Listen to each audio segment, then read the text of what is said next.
Good morning, everybody. Welcome to our final day of the conference, Wednesday, September 29th.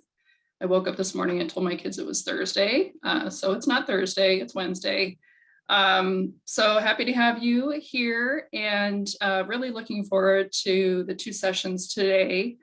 Before we get moving into those, a few items that I wanted to share. One, in addition to all the sponsors that you have seen each day in the morning with the scrolling images, all of those sponsors have helped to make this conference possible. In addition to that, I do want to acknowledge the funding support from the Centers for Medicare and Medicaid Services that is part of the Department of Health and Human Services that supports Covering Wisconsin through the Federal Navigator Award. That has also made it possible for our staff to contribute to this educational event. So wanted to acknowledge that as well. Throughout the conference, we have tried to integrate into all of the sessions as much as possible concepts around health insurance literacy. Covering Wisconsin has always had health insurance literacy, and using plain language to educate is one of our just primary goals in how we share and raise awareness, just because we know it's so important. We all have low health insurance literacy. Even those here, we all struggle. There's just so much to know. It's always changing. And so in previous years for the conference, we've often had a standalone session to really focus on what do we mean by health insurance literacy? What are the tenets of it? How do you teach it? And this year, we really did try to integrate a lot of that into just the work of doing this. And so while we may not have called it out, I do want you to know it's really ingrained in a lot of the presenters and the information that they shared.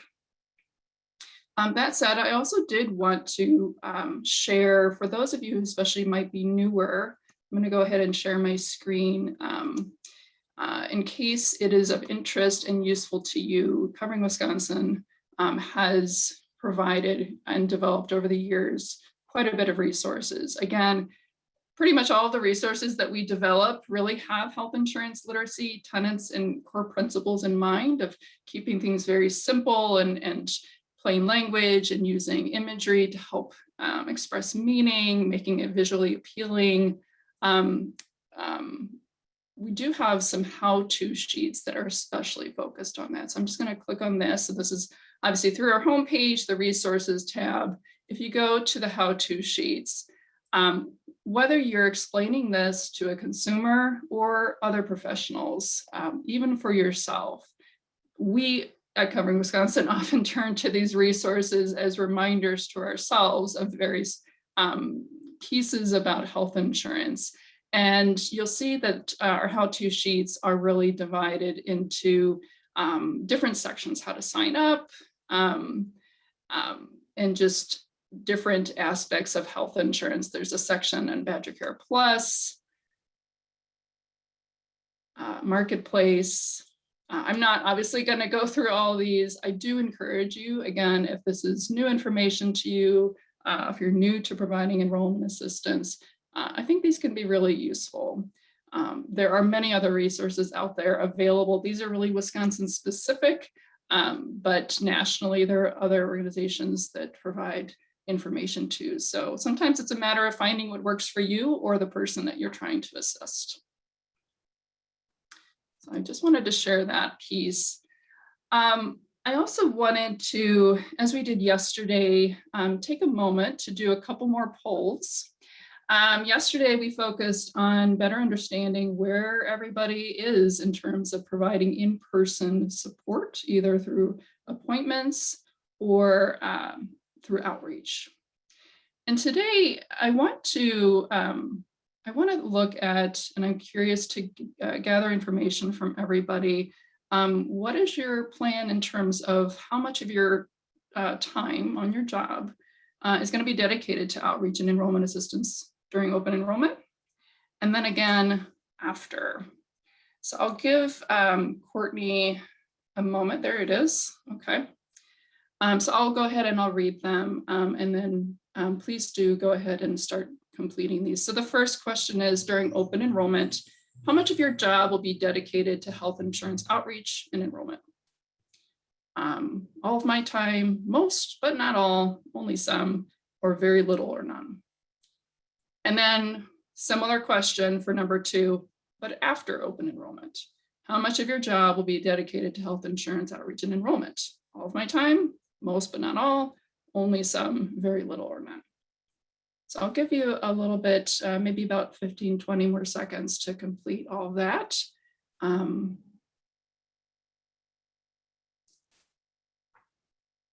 And just as a reminder, also open enrollment this year has just been extended. It now goes until January 15th. So that's new.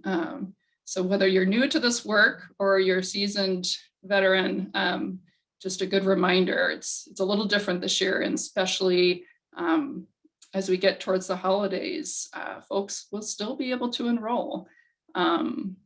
So needing to be available and accessible. All right. So it looks like during open enrollment, and then again, after open enrollment, pretty similar. So that's very helpful for us to be aware, as you know, as both covering Wisconsin, and I know many other stakeholders in the state are really looking at the capacity of our state currently and going forward. And especially as we look at after open enrollment, thinking about that public health unwinding that we've talked about earlier, and especially Jim Jones mentioned the public health emergency unwinding. So that would affect the Medicaid and Badger Care, those renewals starting up, and people potentially transitioning off of that coverage and needing Marketplace or other coverage. So capacity is still going to be something we're looking at even into the early months of 2022, presuming that that is going to happen then. So we'll see. Thank you. This is helpful, and something for us to continue to consider, especially when there's only some availability, even during open enrollment. But great. Thank you very much.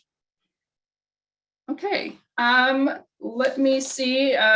So as we did the last couple of days, at the end of today, we will for sure select our final gift card recipient. So please do stay tuned for that after our second session today. And related also to the public health emergency unwinding, when that does occur, and in preparation for that, we do expect that there will be yet further trainings by us and DHS, and I'm sure others, to help all of you prepare. So be on the lookout for that. You know, assuming that you're on the Covering Wisconsin listserv, you will for sure get information, at least from us, about any trainings that we provide. All right. Well, thank you again for being here today on this final day. And I am going to kick it over to our first session. And Julia, are you leading that this morning? I am. Good morning. And it's kind of a relief. The first thing I'm going to do when this is done is change my Zoom settings so that my big potato head is not the thing that sits on the screen instead of my name. Well, thank you, Julia. It's great to see you. And hi, everybody. Good morning. Good morning. Let's see if we can gracefully transition to my presentation.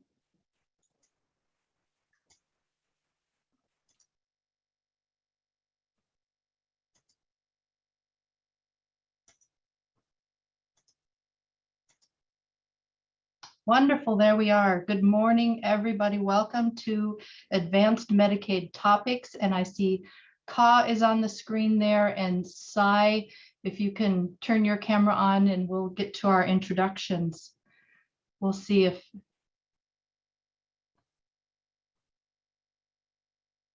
there we are. Hi, Sai. Okay, I'm so thrilled to introduce you to my panelists today. First, let me just say that I'm a navigator. I work at Partnership Community Health Center. I've been doing enrollment work into the marketplace and Medicaid since 2014. It's been a big shift in our work in the last 18 months, and we're really excited to talk to you today about our increased collaboration, mostly over the phone during the pandemic. And part of the reason that I always encourage people to make friends with your community partners and your local agencies is that when it comes time to do a presentation, you have relationships right in your backyard. And I've been able to get to know Ka and Sai even better during this time of creating this presentation for you all. And I'm very excited to introduce you to Ka Vang. She's currently a supervisor with Outagamie County Economic Support. The Division of Economic Support determines eligibility for Badger Care Plus, Child Care, Food Share, and Medicaid programs. Ka trains new economic support specialists on policy and procedures and has worked as an economic support specialist for over 10 years. So welcome, Ka. And then we also have Sai Tao, who's been in the position of a disability benefits specialist for Outagamie County Aging and Disability Resource Center, commonly we call it the ADRC, since 2011. As a disability benefit specialist, Sai's goals are to provide excellent customer service and advocacy for those who need assistance in navigating a complex benefit system, and that's for sure. As a second-generation Hmong American, he recognizes the challenges that exist for the Hmong in accessing public benefits and programs, and he looks forward to providing that help and support in any way possible. Outside of work, Sai is a sports nut, so that's good to know a little thing about you there. Okay, so today what we're going to learn is, first of all, how to work smarter. I always like to identify which path we're going to go down before we start walking down the path. So I'm hoping today's discussion will increase your efficiency by correctly assessing both households and programs that people might be eligible for. And with that, we get to have the opportunity to improve people's outcomes, both in connecting with a health insurance program, but then also connecting people to the care that they so badly need. All of this is advocacy. And as I've learned through working with both Ka and Sai, everybody's hearts are in this. They're as invested in people successfully enrolling and accessing care as navigators, agents, and certified application counselors. So today we're going to get to know our local income maintenance agency. And let me define that a little bit for you if you're not familiar with this term. Income maintenance agencies are your counties that determine eligibility for programs. So they might be your income maintenance or economic support agencies. These county agencies have joined together in the state to create 11 consortiums. So groups of counties have grouped together, and each consortium has its own call center. So for instance, here in the East Central Consortium, if I call to ask a question about Badger Care or Food Share or apply for benefits, somebody from one of my 11 county consortium is going to answer that call. It won't be necessarily someone in Outagamie County, but it could be somebody in an adjacent program. Somewhere in this presentation, I'm going to have Courtney link in the Q&A, a link to the state of Wisconsin's Department of Health and Human Services map of the consortium, so you can identify what consortium you are in. We're also going to talk about assessing households and identifying a couple of Medicaid programs that you might be less familiar with. We're going to point you to some resources and save room for questions at the end. So I'm going to start off our discussion, and we talked about it more in depth on Monday when we talked about assessing households, either for Medicaid or Marketplace, because again, the first investment of time that I put in with households is getting to understand who's in your household. And these rules are a little different for Medicaid. Medicaid programs often look at both tax filing households and relationship rules, and those get complex. I feel like I know the basics to kind of novice level, but the good thing is I don't have to be an expert on sorting through the relationship rules or tax filing rules, because that's why we have our economic support specialists who have that policy information. But it is helpful for me to know, for instance, if you live with a partner that you're not married to, that your healthcare benefits are only going to be based off of your income. However, if you do share food with that partner or a roommate, you're a different household size for food share. It's helpful to know immigration status, because there are some different rules around qualified immigration statuses with Medicaid. It's also I'm very careful to look back at the last 3 months of household income and what might have changed in the household. Identifying opportunities for Medicaid is my main goal with everybody. My lens is always to exhaust all Medicaid options before I go to the marketplace. And sometimes that means looking back and identifying that you maybe were injured or ill a couple of months back and then had to miss some work time. Your income may have been less during that time, and an opportunity for backdating might reveal itself. We're also assessing for special health needs. Understanding what the coverage benefits are of Medicaid programs is really important. If you know that when you're Medicaid eligible, you're able to not only get your medical services covered, but have access to vision and dental. That makes Medicaid programs really appealing and have so many more benefits for people rather than going to the marketplace if they're income eligible. Also, medication needs.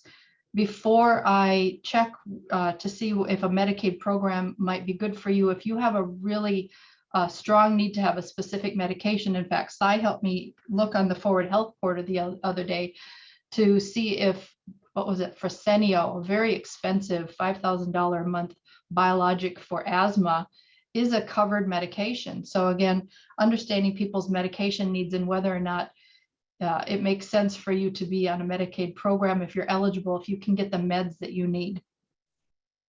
Assessing households for the age of people. And Ka, I'm going to prep you here. I'm going to ask you to unmute. Knowing that a child is going to turn 19 is a key date. My question to you, Ka, I was thinking about this on the way home. If you have a child who's 18 who turns 19, do they lose coverage as they're coming off of, as they're transitioning, or do they roll right into coverage on their own as a 19-year-old? Good morning, everyone. I'm excited to be here as a panelist. Just to answer your question, Julia, when they turn 19, they will lose coverage on their parents' case. So in order to continue coverage, they will need to apply on their own. So that 19 is the magic number that you should be aware of.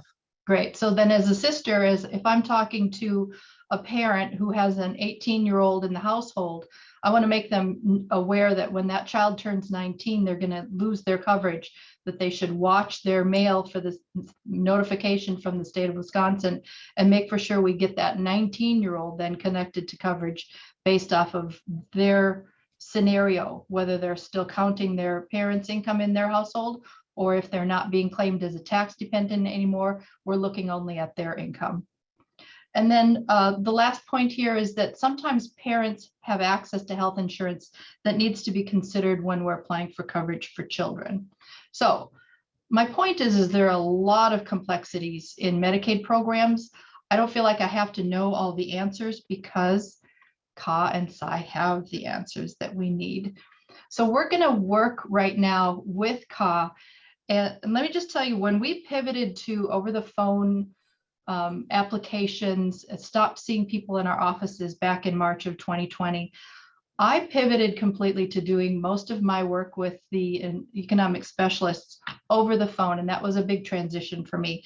So I've had a lot of time to listen to the language used on calls, and I've also, I think, gotten better about helping my applicants have things ready that makes our enrollment sessions successful. So I feel like I've heard a lot of conversations. I've learned a lot about how to do the work better over the phone. And I've learned again that economic specialists are as invested in helping people get coverage as I am. And I think we've worked really well together, and we want to demonstrate some of those things that we've learned together. So Ka and I are going to kind of go through some of the things that that we think might be important for you to understand. And we're going to kind of debunk and demystify. If you've not been a person who works with your call center as frequently, this I think might be helpful to you. So, Ka, why does the economic specialist first ask for the case number or social security number when we call and they answer the phone? So the reason why the first question you get is, can I have your case number or social security number? And that's just because it's the easiest way for us to pull up the case that's related to that customer. Sometimes when we ask for names, that's difficult to hear. And when we search for names in our system, it searches the whole state of Wisconsin, so we can have common names. So the easiest way to pull up a case to make sure that we can have the correct information up is by social security number or the case number. It also verifies the identity of the caller to make sure we're providing the information to the proper person. Yeah, I work with an electronic health records. Sometimes it's really hard to understand people's names, and sometimes I search them by their phone number as I'm talking to them, so I've really got a clear understanding of what I'm hearing. So are the economic specialists allowed to share their names? Definitely, yes. We encourage our specialists to share their name. It just makes the conversation a little more personable as well. And it's okay if we ask them if they don't? It's okay to ask. Sometimes they'll identify themselves by an X number. So that's just the assigned worker number from the state as well. Okay. And then why do they provide options for enrolling? Like you can apply online or you can do a paper application when we're already on the phone. Right, it makes no sense, correct? Because you're on the phone. It feels like, do they secretly not want us to be doing this? Absolutely not. It is per policy. Our specialists are required to offer all the different ways the customer can apply, even though they're on the phone. What happens is if this doesn't happen, if they don't offer all the ways to apply, when the state listens in and does a quality control check on the call, it actually has a negative remark for that specialist too. Sure, that makes sense. Okay, so how can we better work with the consortium? I'm just going to share with you what I do, and you tell me if this is okay. So when I call, I introduce myself. This is Julia from Partnership Community Health Center.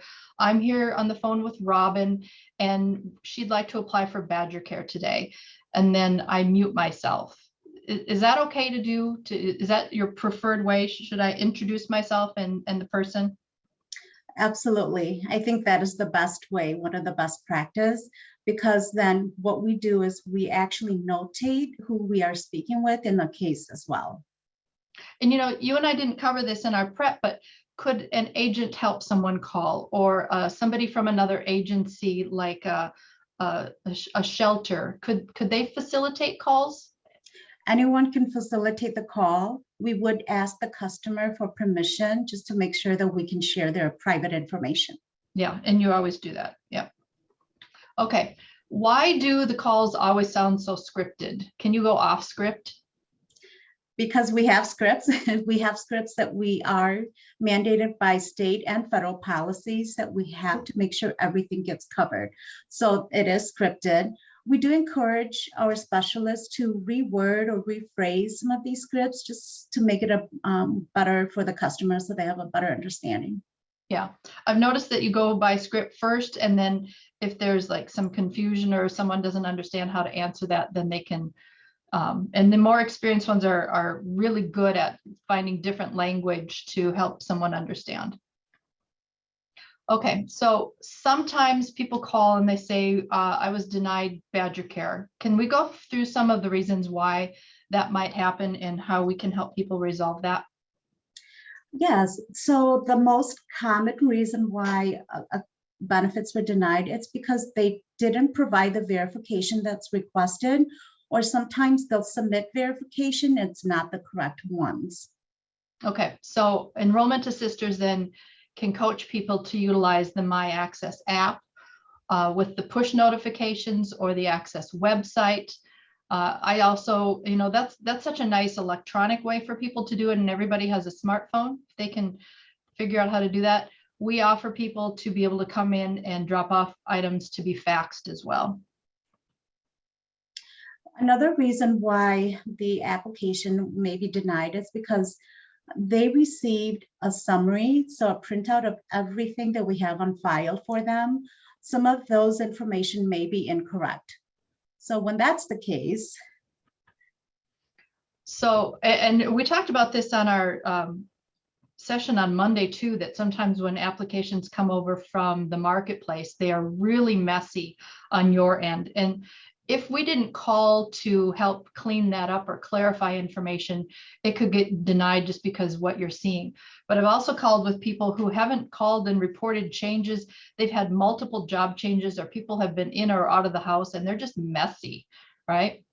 That's correct, especially from the marketplace, because we collect different information than the marketplace does. And yeah, those two systems are very different.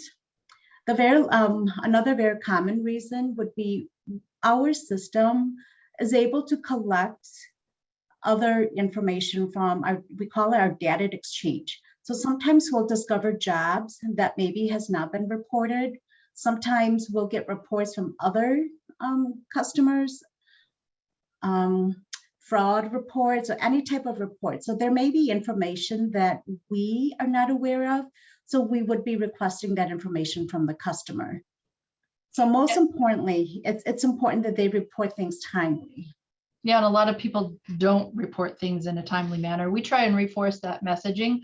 And that's why I spend so much time in my kind of interview process, including getting dates when you started a job, when did you get your first paycheck, all that. That's why I spend that extra time, so that when we get to this point in our discussion with the call center, we can help provide that information.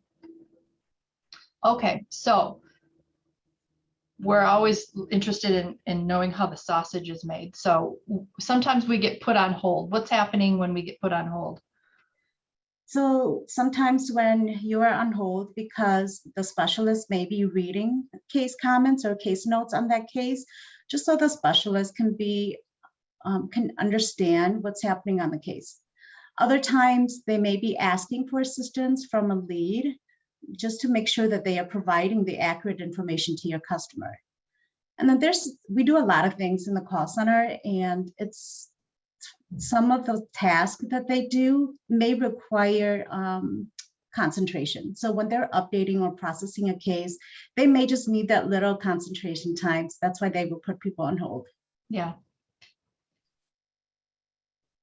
And then sometimes people don't understand the notifications that they have in front of them. And then if I'm on the phone, I don't know what they're talking about. What can you see on your end? Notices are extremely hard to understand, and the state has redeveloped those a couple of times. So we understand how frustrating it is to make sense out of those notices. Specialist has access to all the notices, or I should say most of the notices that are sent to the client. So when I was working in the call center, it was very helpful when somebody would say, I'm calling about a notice that says this. Then I would ask for the date of the notice. What I like to do is pull up that same notice, go through the questions that they have, just so I'm looking at the same page as they are. It helps me explain it as well. So it'll be very helpful to the specialist. Yeah. And I'm always telling people, open your mail from the state of Wisconsin. People, we're still trying. Maybe the push apps on the phone app.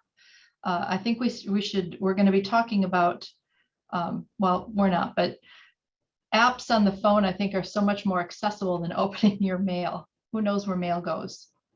All right, this is a big one. The Access application asks, do you have medical bills in the last 3 months? But can you ask for a backdate of coverage because you've identified that there's an income opportunity to get people on Badger Care, even if they didn't have a medical bill? A backdate can be requested at any time. So just keep in mind, anytime there's a backdate request, we have to look at actual income for each month that you are requesting the backdate to. And that would include the month of the application as well. Yeah. So especially during the public health emergency, once a person is eligible where they are open for healthcare, we're not able to close the healthcare no matter what. Other than if they move out of Wisconsin, if they call us and tell us they're no longer requesting. So there's only three specific situations where we can close the healthcare during the COVID emergency here. So it's critical that even though they may not be eligible for all the months, you can request a backdate months. And during the COVID emergency, they can get healthcare throughout the whole time the public health emergency is in place. Yeah, there's going to be a big unraveling. And, we can do our part to help make that a little better by reminding people to do those updates now. It might make the renewals that we're going to be looking towards doing a little faster if we don't have such messy cases. Yeah, you covered that. Thank you. Okay, so how do we best help consumers who don't speak English as a first language? So in our consortium, in the East Central Income Maintenance Partnership, we use the language line, and we haven't had any issues with it. It makes me wonder, I hope we're going to up our capacity to meet the language needs of the Afghan refugees or evacuees. That's going to be another group of people who we're going to be focusing on in the coming months. Can a family member or an enrollment assister who speaks the language of the client interpret? Any family member that's an adult can interpret while we're on the line. We would also offer the opportunity to use language line if there's a family member. So we'll let them know we can use language line if they're not comfortable interpreting. And then any enrollment assister can definitely provide interpretation as well. That's nice, because sometimes, we know our clients really well. And if you have bilingual CACs or navigators or agents, it can just kind of streamline that process. Plus, if you have bilingual assisters, we know the language of what we're talking about. I think it's a little complex when you start working with an interpreter who may not understand the health insurance or Medicaid or food share language that we're using. All right, can we also request written materials in another language? Yes, you can. So all you need to do is let the specialist know. Whoever you're speaking with, they can assist you with that. And then the My Access app, does that have a language capacity? So far for now, English and Spanish. Yep. I opened it on my phone just to double check. And it does offer it in English and Spanish. Okay, so sometimes on the consortia calls or with the economic specialists, I'm hearing industry language that I don't really understand. And if I don't understand, I know my consumer doesn't understand it. So maybe you can help interpret. What does it mean when I hear somebody say your healthcare is open? When they say open and ongoing, those are economic support terms. And what that means is they have benefits until we review their case again, or until there's a change that makes them ineligible. Sometimes I want to jump in and say, you have health insurance that starts September 1, because it's like a big ta-da moment with me when people are determined eligible, and sometimes they don't understand what that means when they say open. Okay, what does running eligibility mean? It just simply means we're processing your application, we're updating your case. The specialist sees that term, running eligibility, so sometimes I think they say that because that's what comes up on their screen. Yeah. Okay, how about you will pend for verifications? Pending doesn't always connect with people. But pending means that as soon as we have the verification that we need, we will be able to make a determination on their case, whether they are approved or denied. So we're just waiting for verifications to come in. Okay, and I guess we covered this, that healthcare is open just means that it's beginning. I've heard people use some really detailed language, like, and I only know this because I had a brief stint working in economic support So I kind of know some of these acronyms. I don't even know, do you call it MEGA or MAGA or MAGA? MAGA, yep, that's the correct term. So there's a lot of acronyms in the world of economic support. MAGA is one of the popular one. What it really is, it's just Badger Care Plus for adults. And again, we encourage specialists, don't use acronyms, but sometimes it's a habit. And Yeah, because you're seeing what you're seeing in the background. Forget Yeah. that we don't know that language. So there's always the question of when you're approaching doing an application, what's going to be more efficient, faster, doing something on the Access website or doing a phone application. And I'm going to share kind of how I distill this information.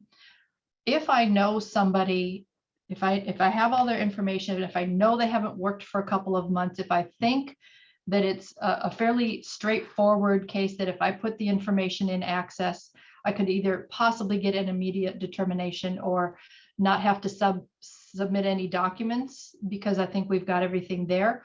I'll do things on Access because it is a lot faster to go through the application with my person. But if and this is true of a lot of people, households are complex. I sometimes don't understand who's going to be counted or what's going to be counted. Again, I don't pretend to know everything that you guys know. Sometimes it's easier just to call and say, this is what's going on. Can you help us sort this out? Then we also can confirm what we need to submit if there are documents. And now that we're back to providing verification for income, it's helpful to know what they're looking for. If we're combining a food share request, we can do that interview right away. And again, I prep my applicant by making for sure they have all the information necessary. If I know you're going to ask about rent or mortgage or housing bills or phone bills, I want them to have that information at hand.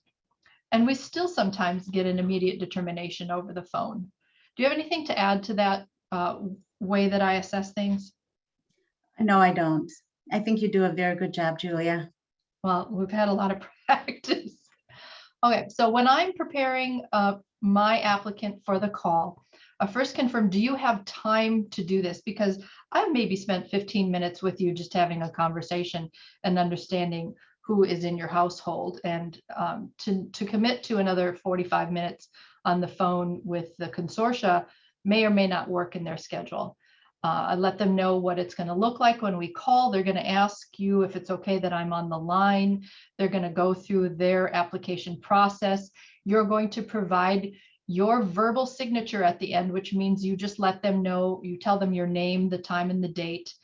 I make for sure we have discussed your income, and if possible, I have you locate your pay stubs, whether you've got it on an electronic website or paper copy, so that we can confirm, maybe data match with you on the phone, or at least pass on accurate information that on such and such a date, my gross amount was this.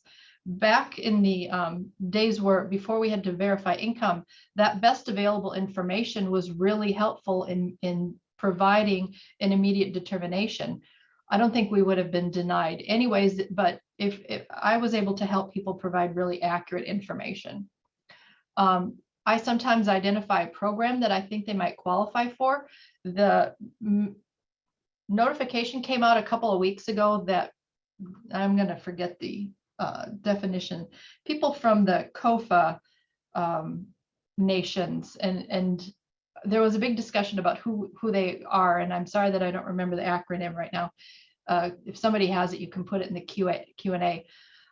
I read that and thought, oh, I'm never going to come across somebody like that. And a couple weeks ago, a family came in from the Republic of Micronesia, and that's who these people are, and they are now eligible for Medicaid programs. So we can identify a specific program if we know that we're connecting to something.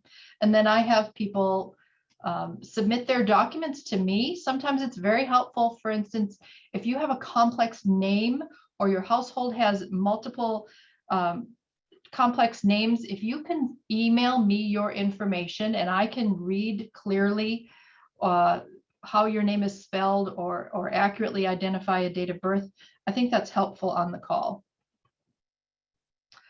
On the call, then I introduce who we are, I explain what we're requesting, then I put myself on mute and I sit in the background. If things slog down for some reason, I might help and ask for clarification.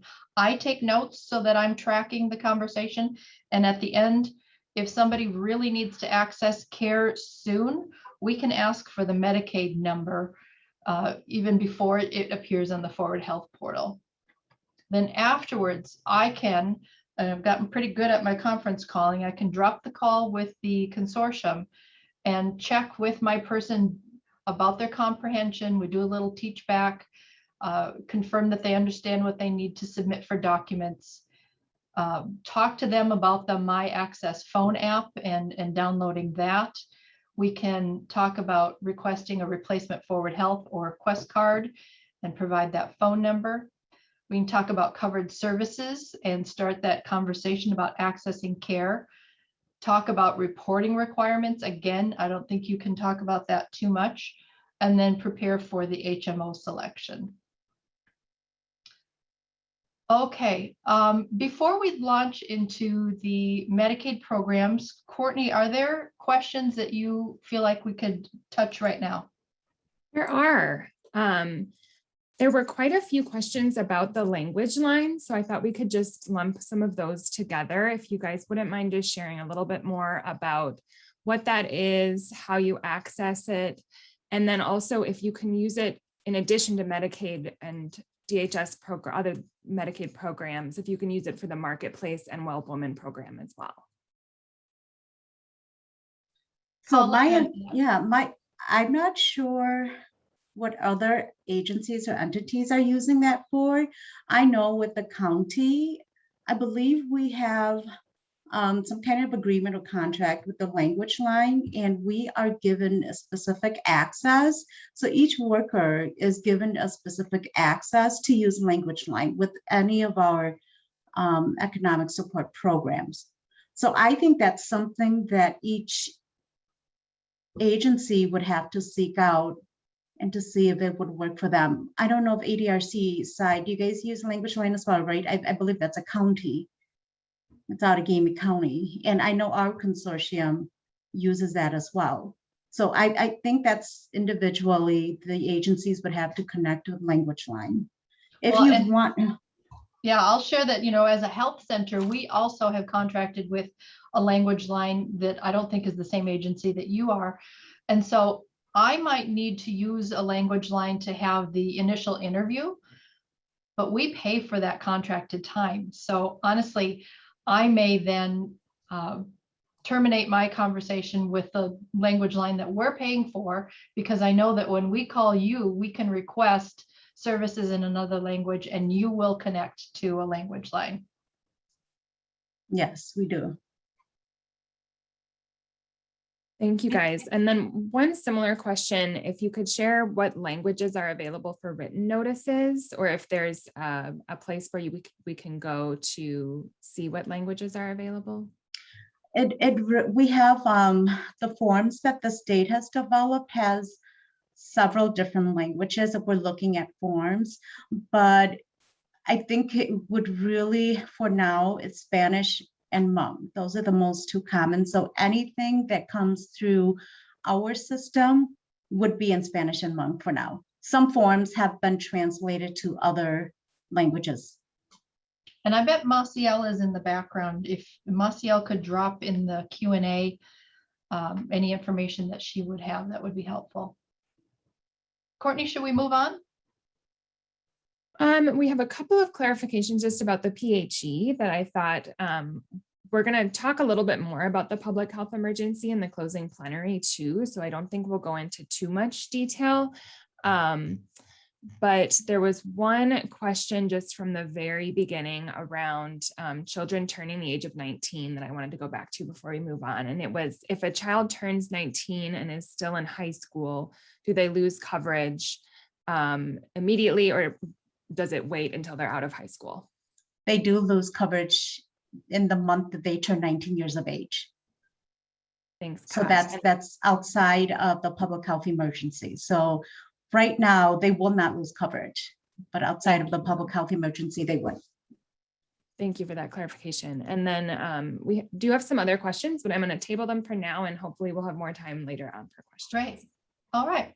So we're going to take a look at some Medicaid programs that deserve a second look. And the first one is the family planning only services. Do you want to talk a little bit about this, Ka? Yes. So family planning only services is a limited benefit plan for women and men of childbearing or reproductive age. It does provide certain services and supplies that's related to family planning. Then the income threshold is a little bit higher, so it's at 306% of the federal poverty level. And then the household size will always be one, and only that individual's income would count. And then just as a side note, even if they have another form of health insurance, they can still be open or eligible for the family planning only services. Yeah, so I've talked to a lot of young adults who have asked me about access to birth control or STI testing, and they don't want to do it in a way that their parents see, or perhaps they're open and honest about all that, which I hope they are, but they're responsible to cover their own out-of-pocket costs on a parent's insurance. So you can have this and have that cover, have family planning only services, cover those benefits, even if you do have insurance.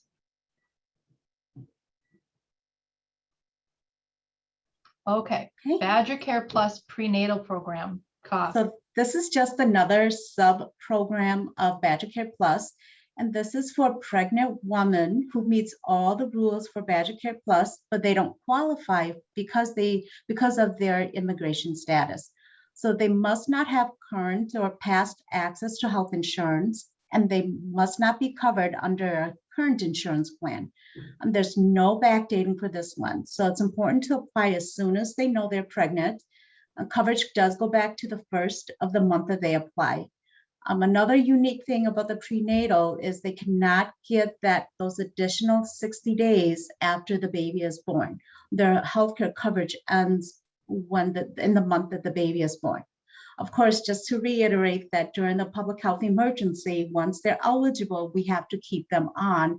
So these will be the population that will continue to get healthcare during the emergency here. Okay, go ahead, Ka. I think that's all I have.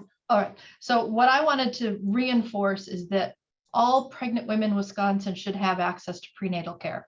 We want healthy moms and healthy babies. And so regardless of your immigration status, if you don't have health insurance from another source, should be eligible to apply for Badger Care Plus prenatal program, right? That's correct. Okay, and then right now, because of the public health emergency, even though normal rules say that if you report that you had your baby on September 3rd, you'd lose your coverage at the end of September. These women are not losing coverage. They're staying enrolled until we start getting notifications that you need to do a renewal and identify that they, at that point, may not be eligible for this program. So they're going to stay enrolled in, does it roll into Badger Care Plus? I mean, what does it look like? Can they still go to regular doctor's appointments and other things? Yeah, it really depends on case by case basis. They can still go. It could enroll into, we might be able to enroll them into regular Badger Care Plus. Most of the times we'll just keep them on the prenatal if we don't need to act on the case. Okay, thank you. So this is kind of a complex thing. We're going to use this as, we're going to use examples and kind of roll it into our poll requirement, because I want you to see a couple of examples and apply these thoughts about the prenatal program to some real people. So Jeanette is a legal permanent resident who has lived in Wisconsin for 2 years. So she's a qualified immigrant, but she doesn't meet the 5-year bar to be on Badger Care. So if she becomes pregnant this year and does not have insurance from an employer, will she be eligible for the Badger Care Plus prenatal program? And we're going to leave this as our poll question and give people an opportunity to consider this. Yes, overwhelmingly yes. Great job, everybody. You're absolutely right. So for the prenatal program, you don't have to meet the 5-year bar. and we should call and help her get enrolled into the prenatal program. So here's another example around the prenatal program. Raina does not have a social security number, so she's undocumented, and she is pregnant. She's married with a household income below 300% of the federal poverty level, and she does not have health insurance through an employer. Does she qualify for the Badger Care Plus prenatal plan? Yes. Okay, little bit of hesitancy there. So yes, she does qualify because you do not have to have a qualified immigration status. She doesn't have insurance through another source, and she has income below the eligibility of 306%. Okay, now, so here's a very new topic to us. I think really one of the best resources is linked in this slide. CMS just did provide a great fact sheet, but Ka, do you want to talk about what we know? So we're just starting to see the Afghan refugees. We know that some of them has a special immigrant visa, and those we treat them like a regular refugee where they do not have to wait the 5-year ban. They can be eligible for benefits right away. We also know that not all of the Afghan refugees will be in that immigration status. So just keep in mind, some of them may not be eligible for Badger Care Plus. And if they're not eligible for Badger Care Plus, they will be eligible. They'll have a lawfully present status of some kind, so they will be eligible for the marketplace with financial assistance. And some might be eligible for refugee medical assistance for up to 8 months. So I think the takeaway here is there will be a variety of refugee statuses. The fact sheet spells it out really, really well. I think that there might be questions on this, and I think our best answers are going to be found in that fact sheet. Okay, let's talk a little bit, because I heard you mention 5-year bar, and we've talked about it in terms of other programs. Can you explain a little bit about who has to wait for 5 years and who doesn't have to wait for 5 years to get Medicaid in Wisconsin? So the 5-year bar does not apply to children under 19 years of age or adults who are 21 or younger than 21, who's residing in an institution for mental health, and pregnant women. So these other 3 categories are the ones that does not have to wait for the 5 years. Otherwise, if you are coming over here, even if it's legal, if you don't have the qualifying immigration status, you do have to wait 5 years. To get Medicaid in Wisconsin. Now, those adults could still go onto the marketplace, because the marketplace is broader with their acceptance of immigration statuses, lawfully present statuses, and they don't have to wait the 5-year bar to get help on the marketplace. But children, I really want you to remember that kids can still get Badger Care, and also these adults under 21 who are residing in there's a term, IMD, Institute of Mental Disease, or some facility, including AODA centers, and then pregnant women. I'm going to show you towards the end of our presentation this little chart here in the bottom. I sometimes refer to your economic support handbook to be reminded of these things. So emergency services is complex for people. Let's talk about emergency services. So this is probably your last resort. So if they don't qualify for Badger Care Plus, or if they can't get benefits in the marketplace, there's a program called emergency services. And so it's for individuals who meets all of the criteria for Badger Care Plus, but because of their immigration status, they can't receive the benefits. So these individuals has to be elderly, which meaning they have to be 65 years of age or older. They have to be blind or disabled, under the age of 19, or if they're under 65, they must be caring for a minor child. So emergency services, it's only for individuals that don't qualify for Badger Care Plus because of immigration status. It's not a full coverage program, meaning that it doesn't cover everything. It's only covering the service that meets the emergency definition. And we can talk about that a little bit in the next slide. Yeah. So what an emergency means. So first of all, I think it's important for me to state that the income maintenance agency, we don't make a determination whether the service provided meets the emergency status. What we do is we look at their income, we look at their household, we look to see if they qualify. If they're eligible, we give them emergency Medicaid. That doesn't guarantee that the bill will be paid for. The fiscal agent, that department in the state level, they are the ones that reviews the service that was provided, and they determine that if not having immediate Medicaid, if it could cause one or more of the following, that's what's on this bullet points here: serious jeopardy to the patient's health, impairment to bodily functions, or dysfunction of bodily organs or part. So the IM agency can only say you're eligible for emergency services. Here are the dates that you would qualify for. It doesn't mean that the bill will actually be covered.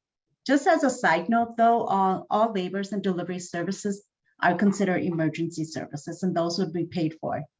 But that is if they don't get the prenatal, the Badger Care Plus prenatal that we talked about earlier. Okay, so let's put this in a scenario and discuss this a little more. I find it very helpful to think about real people that we might be hearing from. So in this case, Grandma Nana, who is over 65, had severe abdominal pain, and her family brought her to the emergency room where they performed an exam, an ultrasound, and an MRI. And of course, she gets a huge bill. She does not have a qualified immigration status or health insurance. Can she apply for emergency Medicaid? She should apply, and yes, she would be eligible. So what we would need is the specific date of service that had taken place. There's a form at the state level that can be used. It's not required. We can actually just get the verbal date of service from the customer. Coverage can start from the first date of treatment. And if it's an ongoing condition, it can last up until the condition is no longer considered an emergency. So usually that means that future procedures may be covered as well. So if Grandma Nana has something that will need a follow-up to that, that service might also be covered when you apply, but it may not. You may have to reapply if that's not, a lot of this has to do with the provider making notes so that who was ever determining this has an idea of the scope of work that needs to happen, or has happened and needs to happen. Is that right? That's correct. And Julie, I feel like I'm rushing, but we are limited on time now. Okay, so I'm just going to say that a best practice in tandem for doing this is also applying for financial assistance with the hospital. We might get emergency Medicaid to cover those bills, but a lot of time ambulance bills are not covered by emergency services Medicaid. But ambulance services will often take a cue from the hospital system. So if the hospital approves financial assistance, they might also accept that. All right. Well Woman program was discussed earlier in one of the pre-licensing sessions, and it's not a typical program that's processed by income agencies. So I would like to share with you that I talked to the Well Woman program coordinator in our region to get this information. And I think it's really important that we understand the distinction between the Well Woman program and Well Woman Medicaid.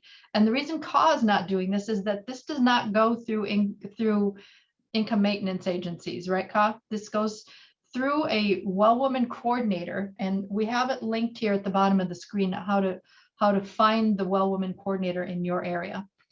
So the guidelines is that you have to have income below 250%. There's no asset test.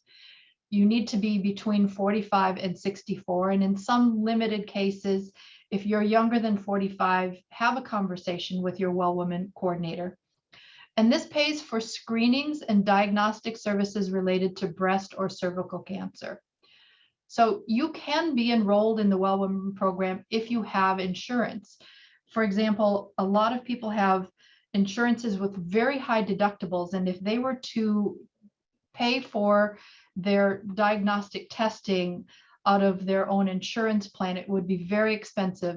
The Well Woman program, if you qualify, can help cover the costs of those. And you do not need to be a qualified immigrant to qualify for the Well Woman program. That's a huge thing that I want you to understand. So if a woman without a qualifying immigration status needs additional treatment, they will be referred to the financial assistance programs in health systems, or they can apply for the emergency services Medicaid. So let's transition to the Well Woman Medicaid.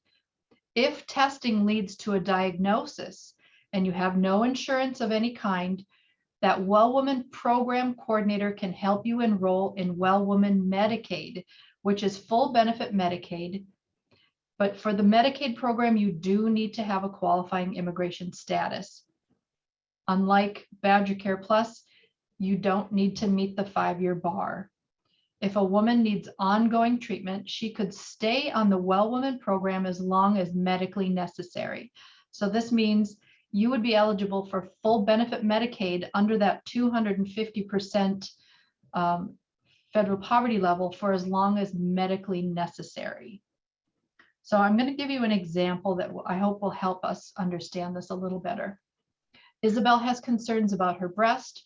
Her provider at a community health center recommends that she reach out to the Well Woman program coordinator for additional services. She meets the age, income, and dependent child criteria for the program. She's completed testing, and it's determined that she needs additional treatment. What is that critical factor that will allow her to be eligible for Well Woman Medicaid? I'm just going to have you think this through for a second. It's not a poll question. The clincher is that to be eligible for the Well Woman Medicaid program, you must also have a qualifying immigration status.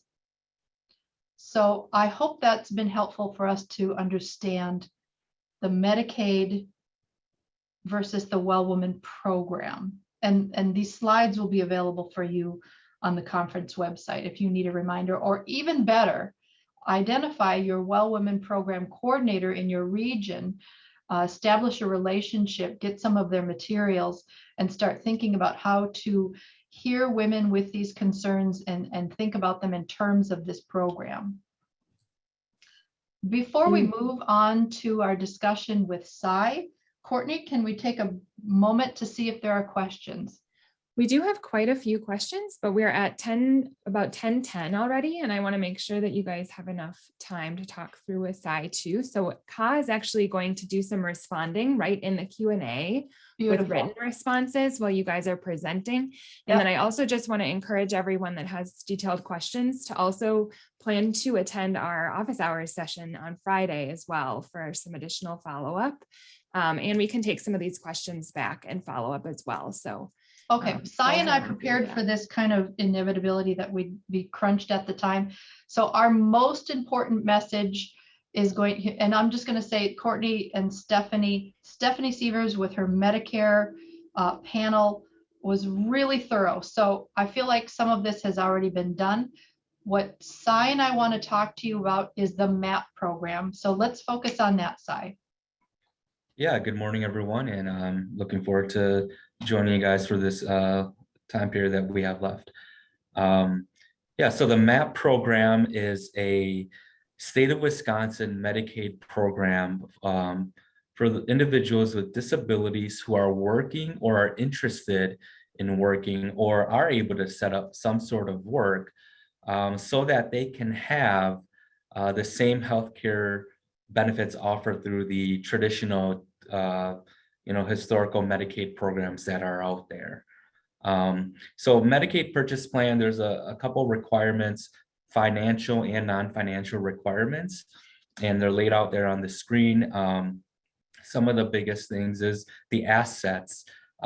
Traditionally, Medicaid has a $2,000 asset limit, but under the MAP program, it is $15,000 or less. So that includes, checking, savings, cash, cash value of any life insurance policies. So that's the asset limit. So it's much larger than the traditional $2,000. The income limit is much higher as well. Right now, the income limit for a traditional Medicaid program is 100% of the federal poverty limit. MAP has a income limit of 250%. So that depends on your group size as well. So the larger, if you have a spouse and minor children, that can raise that 250% to that number of your group size. And then one of the bigger things, main things, is having a disability. So MAP, here in the aging and disability, our benefit specialists meet with those who are receiving Social Security Disability Insurance benefits, SSDI. So they've been determined disabled by Social Security using a state of Wisconsin agency called the Disability Determination Bureau. So they have that disability certified and established. They just have to meet some of the other criteria like the asset limit, income limit, and the third requirement is that work requirement. So you have to have a job, you have to be self-employed or be able to arrange some sort of informal work arrangement with a family, friend, or neighbor. So I'm going to share with you what I hear frequently is people call thinking they need to go onto the marketplace because they've been determined disabled by Social Security, but won't be eligible for Medicare for some time in the future. What I always want to filter for, remember, exhaust all medication, all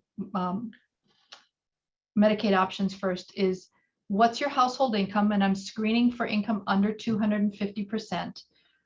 I'm also going to screen, do you have assets that exceed $15,000? And if you don't work or can't work, can you perform in-kind work, which is counted as work or income? And in-kind is rarely explained well. So we're going to provide you with a scenario. So Joe has a disability. He receives Social Security disability income of $1,800 a month. He has a small pension. He has $4,000 in his savings account and no other assets. He's not able to maintain a job, but he drives his elderly neighbor to the grocery store once a week, and that round trip takes 3 hours a week. Now, there's a form that this neighbor can complete that say that he helps with this activity, and it's considered as a work activity by your department there, and it's assigned a minimum wage value. So when we count his income, then Social Security, pension, and the in-kind work, the 3 hours a week times 7.25 of minimum wage, that's assigned an income value as well and considered work activity.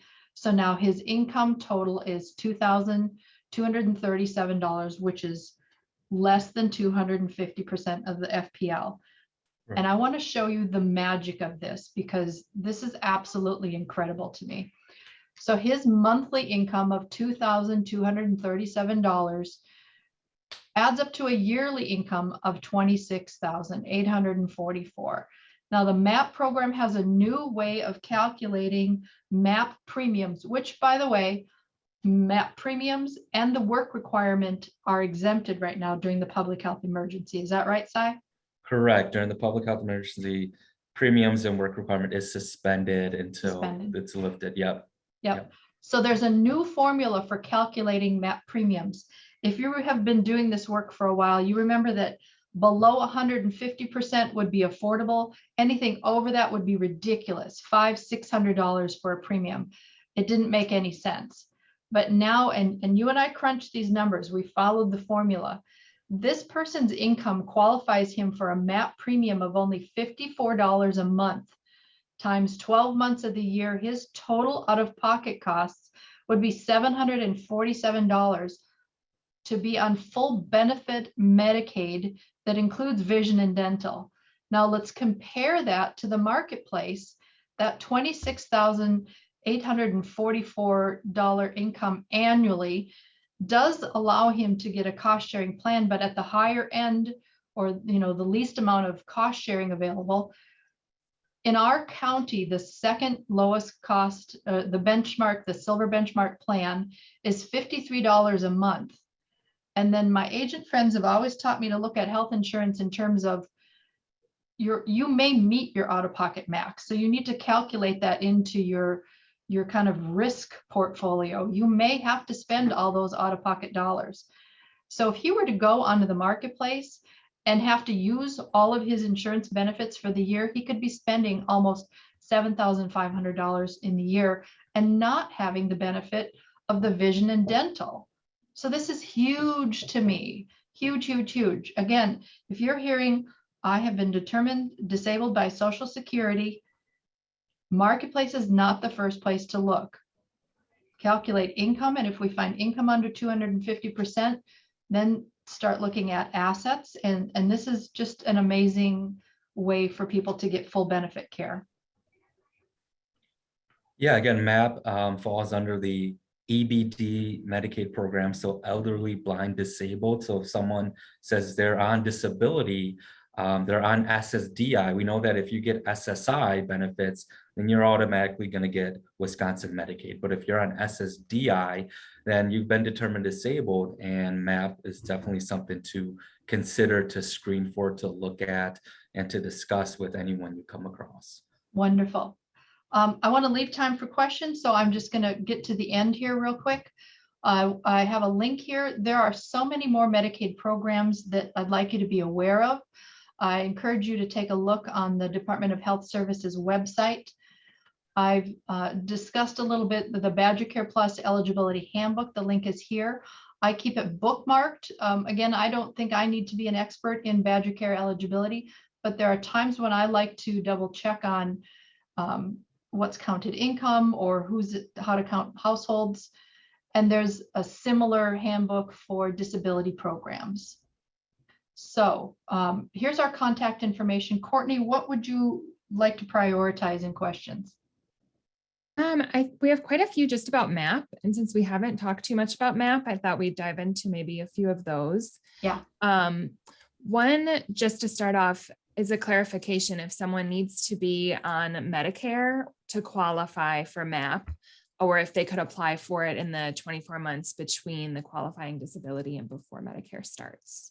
Yeah, good question. So you do not have to be on Medicare to qualify for MAP. You can apply for MAP while you're waiting for Medicare, and you can actually have MAP even when Medicare starts. So you can have Medicare as the primary and MAP as a secondary when Medicare begins for you. So there does not have to be, you just have to be determined disabled and meet the non-financial financial requirements. Medicare is not a part of the non-financial requirements. Thank you, Sai. And then on a related note, if someone has a job-based offer of insurance, but they meet all of the requirements for MAP, might they be able to waive that group health insurance or have MAP as a secondary insurance? Yeah, based on my understanding, you can, we've worked with individuals who have declined employer insurance and have enrolled into MAP until they, may no longer qualify for MAP. So that has happened, and you can have MAP as a secondary, correct, if you decide to hold on to your employer offered insurance. Thank you, Sai. And then one that I know has come up in other conversations. So does the marketplace know if someone would be eligible for MAP? And maybe you and Julia could help us answer that question together. Is there any conversation at all between healthcare.gov and the marketplace application and MAP? I don't think I've ever had a referral or an eligibility that says, hey, look at the MAP program. Yeah, from my understanding, you can indicate on your application that you're disabled, right, Julia? Yeah. And that would trigger an application to be sent to your income maintenance. So they're not going to specify MAP specifically because there's just so many programs out there, Badger Care, MAP, Cat Needy, Med Needy. So, but notifying them that you are disabled may trigger an application to be, started or to be looked at. Okay. And then we do have some questions about how folks calculate income towards the federal poverty limit for MAP. Is it a MAGI program or is it calculated in some other way? Yeah, so income, it's going to be your countable income when looking at to see if you're overall eligible. If you meet that 250% for your group size, they're going to look at normally a person who's on disability, who has a disability, is on disability benefits, so they have unearned income. If you have a spouse and that spouse is working, they're going to do a calculation to count about only half of those wages. So there is a formula that is looked at when determining whether or not you're overall eligible. And then there's a secondary part to determine whether or not you'll have a MAP premium. Okay, thanks, Sai. Ka, are there any questions that you wanted to answer live? I know you're going through and answering quite a few in the Q&A already. Let me go through them here.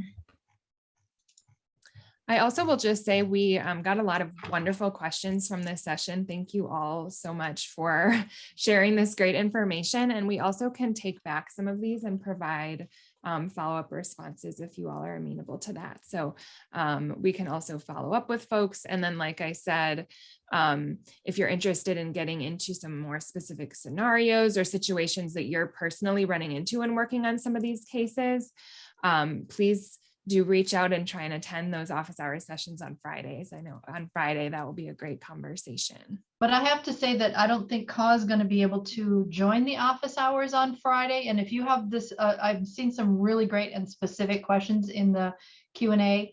Ka, can they email you this question? Yes, because I was just trying to go through as many as I can, and there's a lot. So we can figure out a way how I can get the response out, Courtney. I don't know if you Absolutely. have the ability. Okay, to do that. I can definitely get something together for you guys for Friday. Oh, that would be great. Absolutely. Thank you. Let's see. I think there was a suggestion in the chat box to express, maybe reiterate that if there's verification that's being requested from the IM agency, from the customer, that it's important that the customer provides that verification. Otherwise, it could mean that they will not be eligible or cannot get benefits if the proper verification isn't provided. An important point that this person suggested was, anytime the customer is having difficulty providing verification that is requested, make sure that they call and let us know. Call the call center, they can give more time. Maybe they can provide help in getting the verification for the customer as well. So in the past, I know we've had to fax requests straight to the employer. Sometimes we'll call the entity that we need to get the verification from as well. So it is important, if your customer is having a difficult time getting verification, that you or the customer let the agency, the income maintenance agency, know. Thank you, Ka. We had one kind of scenario question that I thought we could maybe try and answer. This is, what is your recommendation for a woman in her 30s who gets pregnant but does not qualify for Medicaid because she got a promotion, makes too much money to qualify for Medicaid, and currently doesn't have health insurance? What might be someone's options in that scenario?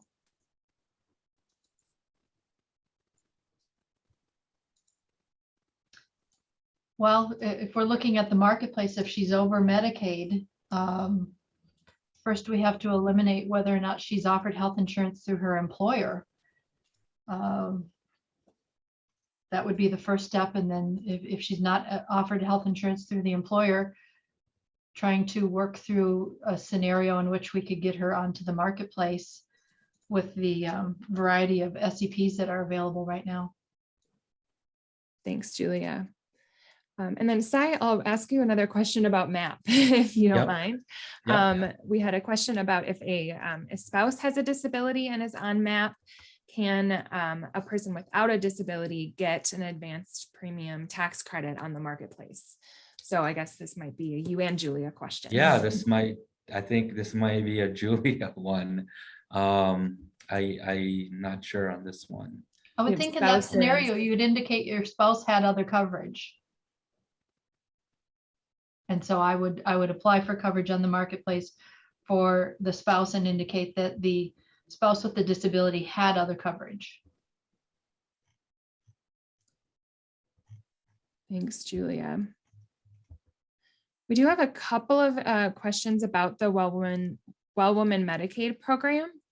And I think we just have maybe 1 minute left or a few minutes left for questions. So let's see, Julia, there's one just clarification about qualifying immigration status and the 5-year bar. So on the slide about the Well Woman Medicaid program, it says that women or people who qualify for this program must have a qualifying immigration status, but that they're not subject to the 5-year bar. Could you just clarify that piece? Let me get there. So the question is about whether or not eligibility for Well Woman Medicaid, is the question about what's a qualifying immigration status? Yeah, I think just confusion between someone has to have a qualifying immigration status, but they don't have that 5-year waiting period. Ka, can you help with the definition of a qualifying immigration status? I can. There's a whole list of charts. So the chart is very lengthy. I think that's going to be very difficult to answer because we actually need to see their documentation, their immigration card or their I-94, their resident card, and depending on how they are coded, that's the only way we will know. But if I have to do a summary, I would say anybody that comes over here under a refugee status, there's no 5-year wait for those. Any other individuals that are on a legal immigration status, there's usually a 5-year wait. But again, the chart is very huge, and without the specific coding, or we call it class of admission, it's hard for me to tell you. Courtney, if Jenny is in the room, does she have the ability to unmute herself? Because Jenny is the Well Woman coordinator for our region, and maybe she can help fill in a little bit. I just promoted her to a panelist, so she should be able to unmute. Jenny, if you're there.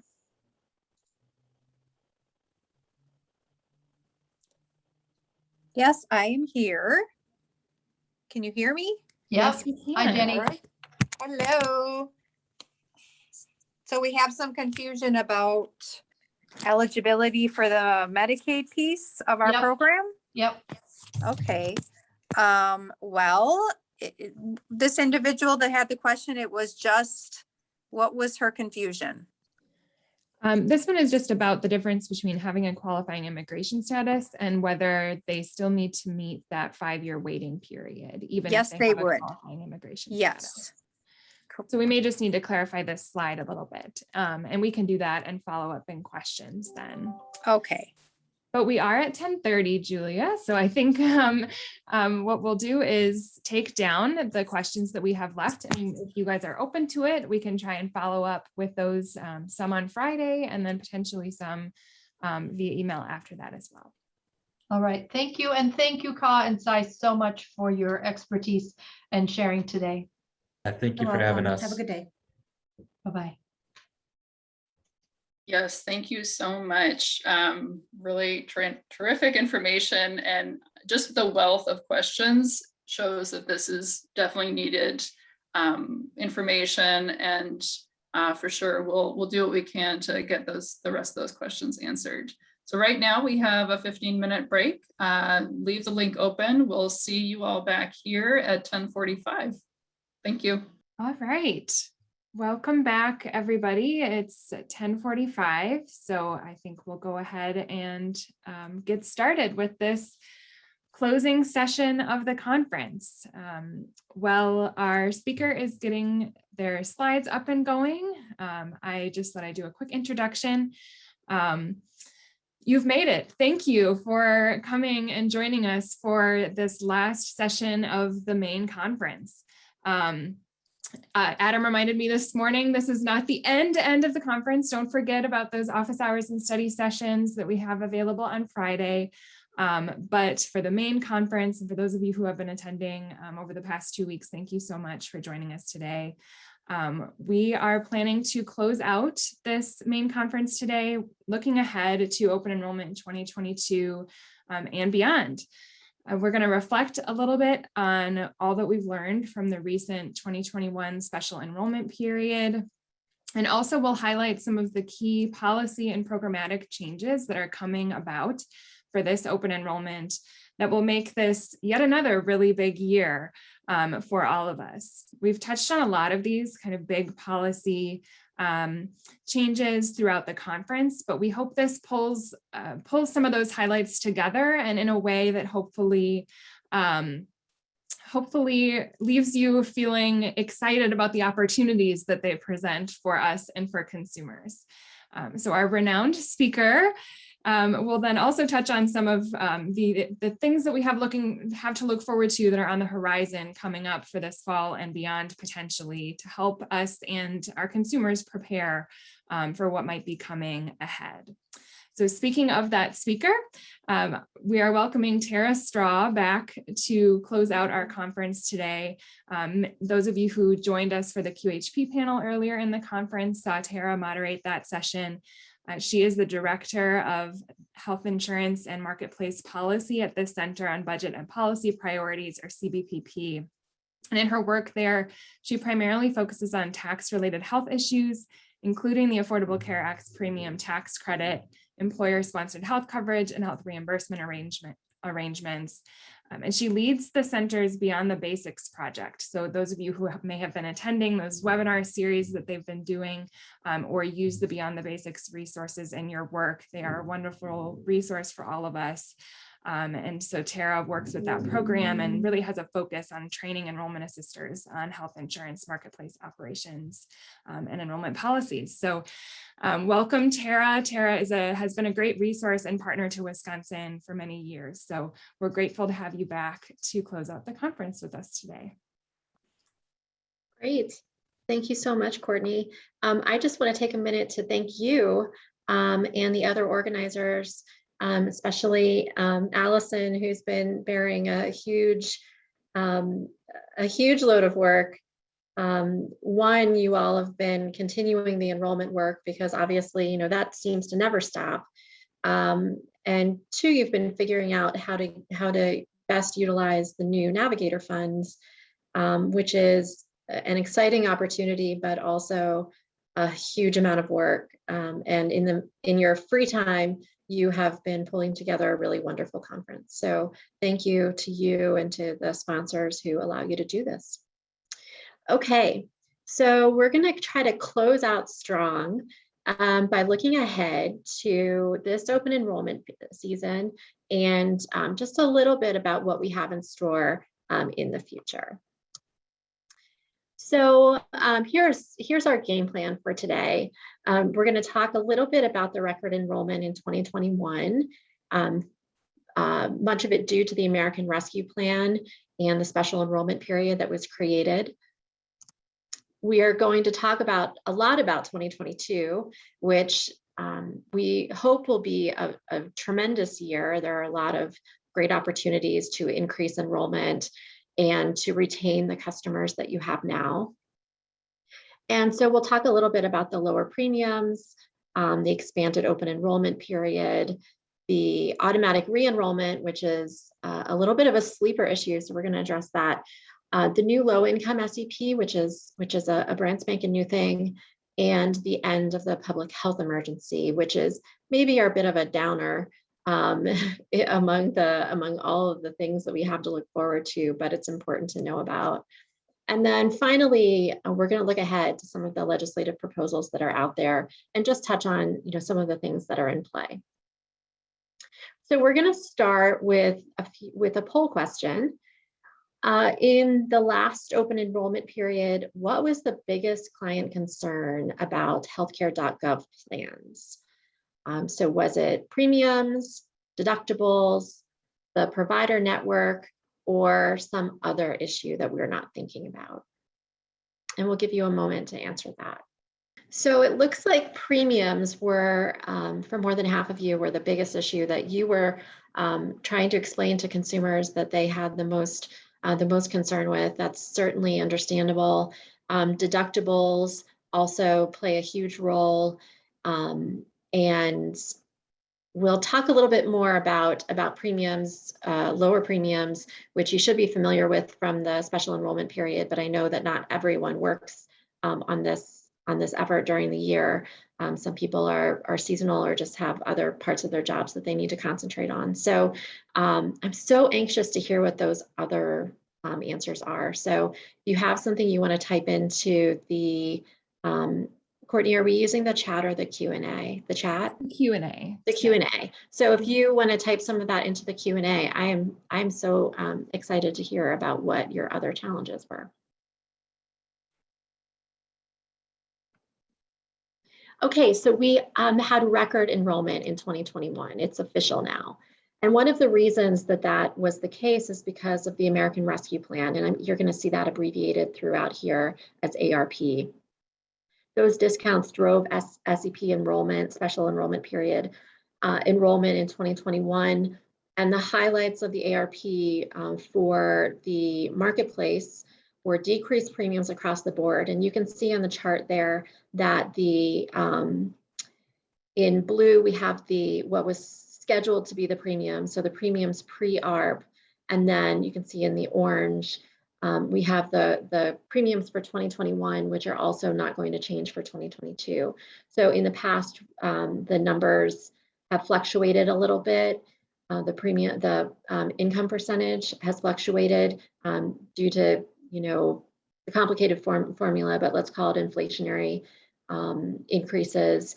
And right now for 2021 and 2022, the premiums are stable, they're locked into law.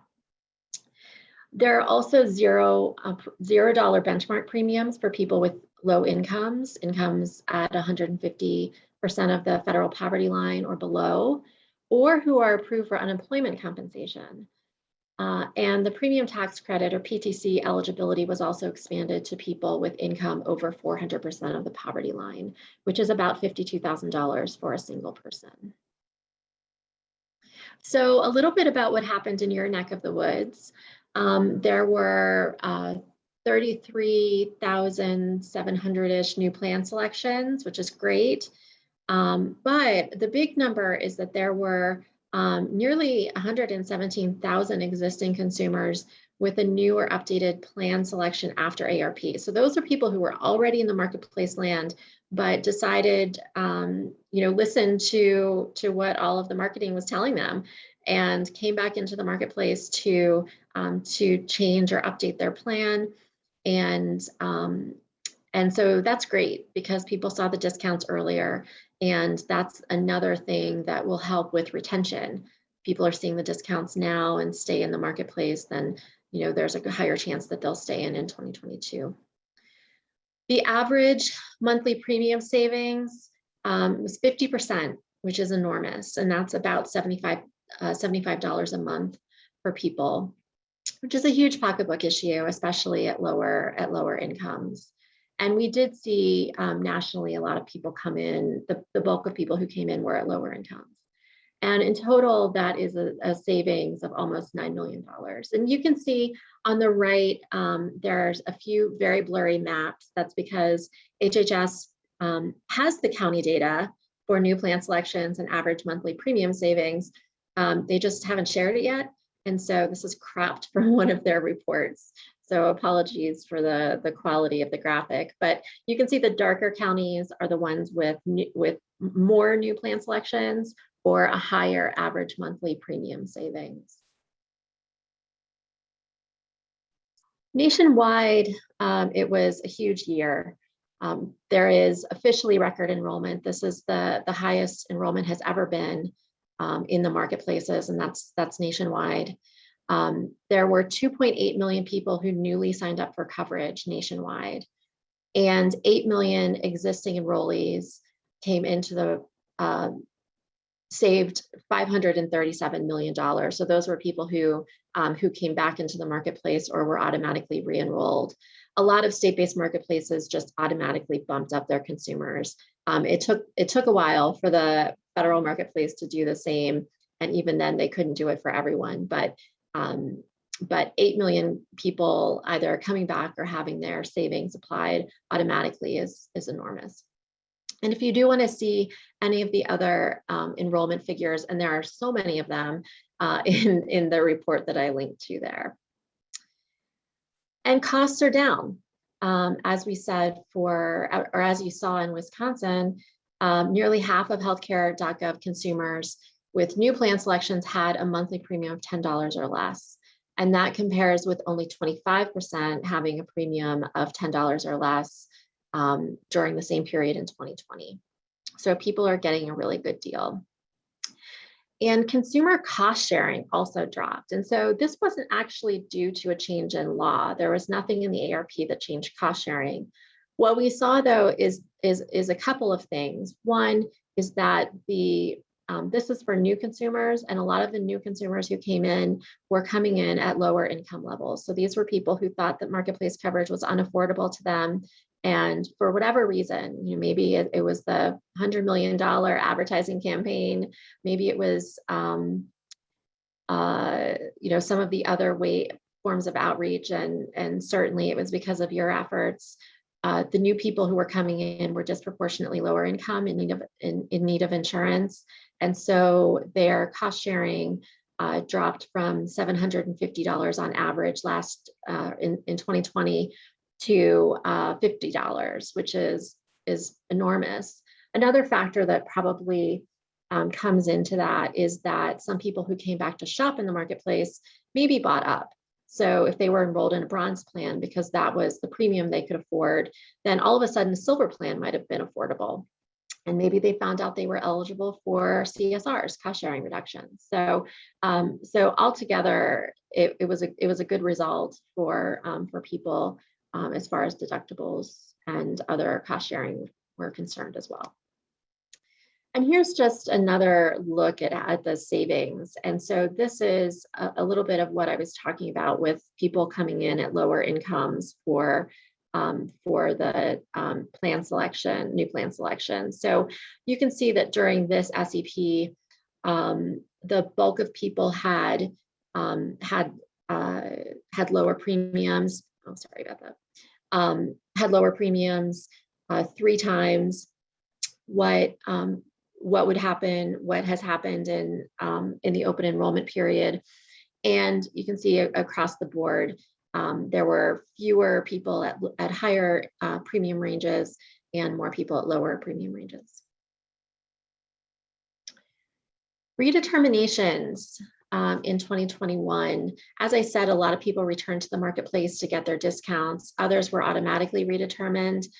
2.7 million people. Remember, we had that 8 million figure of people who got their discounts. 2.7 million healthcare enrollees returned to update their applications, and 2.6 million healthcare.gov enrollees were auto redetermined. So add that together, and that's the big chunk of healthcare.gov enrollees that made up that 8 million people. And as we've seen, and as I said, the enrollees who were auto redetermined were more likely to have premiums of $10 or less, or to have higher monthly APTC than the people who returned, which is actually a function of people of lower income people in the marketplace already. So we saw a lot of lower income people come into the marketplace, but also a lot of the lower income people who did not come back to the marketplace but were auto redetermined also had very low premiums. So that's a good thing, because people who maybe didn't have the understanding of the discounts they could get, were already enrolled but didn't know that they had to come back or couldn't figure out what to do to get their new discounts. They got swept up into this auto redetermination, which is a good thing. But still, there are millions of current enrollees who won't see their discount until 2022. For example, the people who took less than the full APTC amount at healthcare.gov were eligible, they were eligible to receive prior to ARP, they were not auto redetermined. So unless you took that full chunk of money that you were eligible to get, then you were not auto redetermined. If let's say you were eligible for $300 a month in APTC, but you decided you were going to hedge your bets a little bit and take $250 a month, then you were not automatically redetermined. You needed to come in to update your application. If people didn't, they'll see the extra savings on their tax return through reconciliation, just as normal.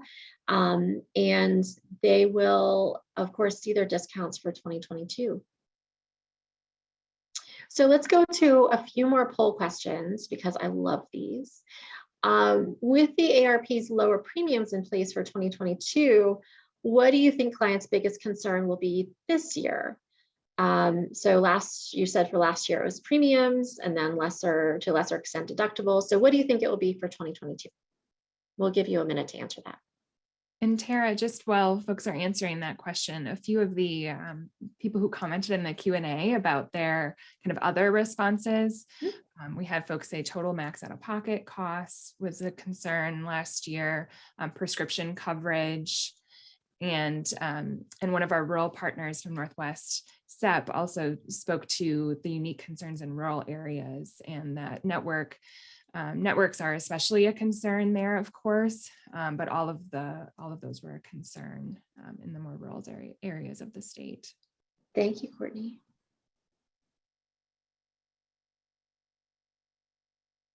I'll go ahead and end this poll and share those results. Yeah, this is what I was expecting. Deductibles, you think that those will be the biggest concern.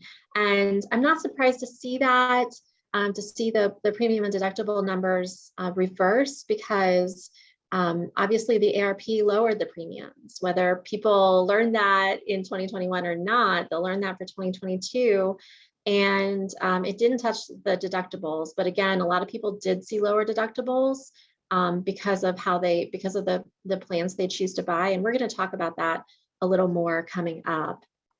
And I think we have, yes, this is our last poll question, and then I'll leave you alone. How would you rate your knowledge of the ARP's lower premiums? I understand the lower premiums, I'm still learning, or I wasn't aware of the lower premiums until today. Great. So a lot of you have had some experience with these lower premiums. As I said before, I know that not everyone is working year round or is totally focused on enrollment year round. Others are still learning, and that's, I hope that some of what we're talking about today will help you along in that process. Okay, so how do we make 2022 the best year yet? Some of the reasons are reasons that you're familiar with. Again, those lower premiums. The one exception that I will mention is that right now, people who have unemployment compensation or were approved for unemployment compensation are able to come into the marketplace with zero premium plans and with the highest cost sharing available. But that ends on December 31st of 2021. So the ARP lower premiums continue into 2022, but that provision, the unemployment provision, is limited to just this year. So those folks will need to come back. They might have a bit of a rude awakening when they do come back into the marketplace because, hey, they got spoiled on these $0 plans or this very high APTC. And then when they come back, they may find that their APTC is much lower than they were expecting. But that was a relatively small portion of the new enrollees. And so you may or may not encounter that. There's obviously more navigator capacity. Covering Wisconsin was a big winner in that, with nearly a $2 million award and 8 subcontractors to help do the work. Nationwide, it was an 8-fold increase and double the number of navigator organizations, and up to 1,500 individual navigators are expected.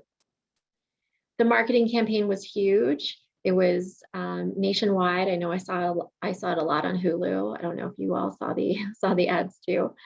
Obviously there is, and we're expecting that they're going to, double down on that for this next open enrollment period, but I haven't heard an anticipated spending number, and I'm not sure if there's one out there yet.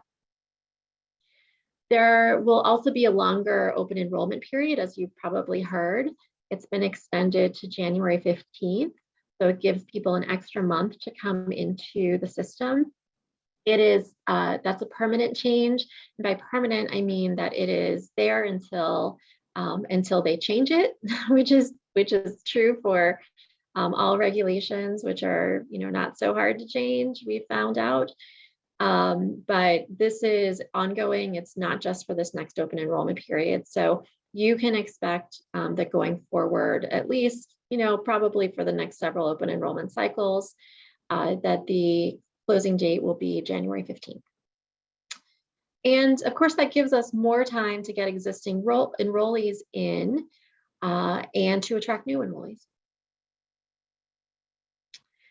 So we wanted to look at an example of the higher premium tax credits. And some of you are going to be very experienced with this, but we have a single person, Kayla. She has income that's just above the CSR level, and she's in Dodge County.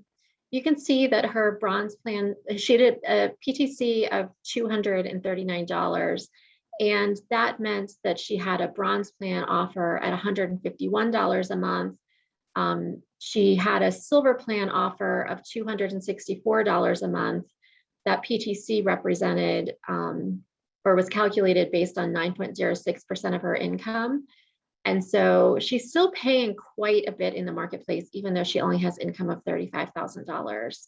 And you can see it's a bit of an anomaly in Wisconsin. This doesn't happen everywhere, but her gold plan option was actually cheaper than her benchmark silver plan.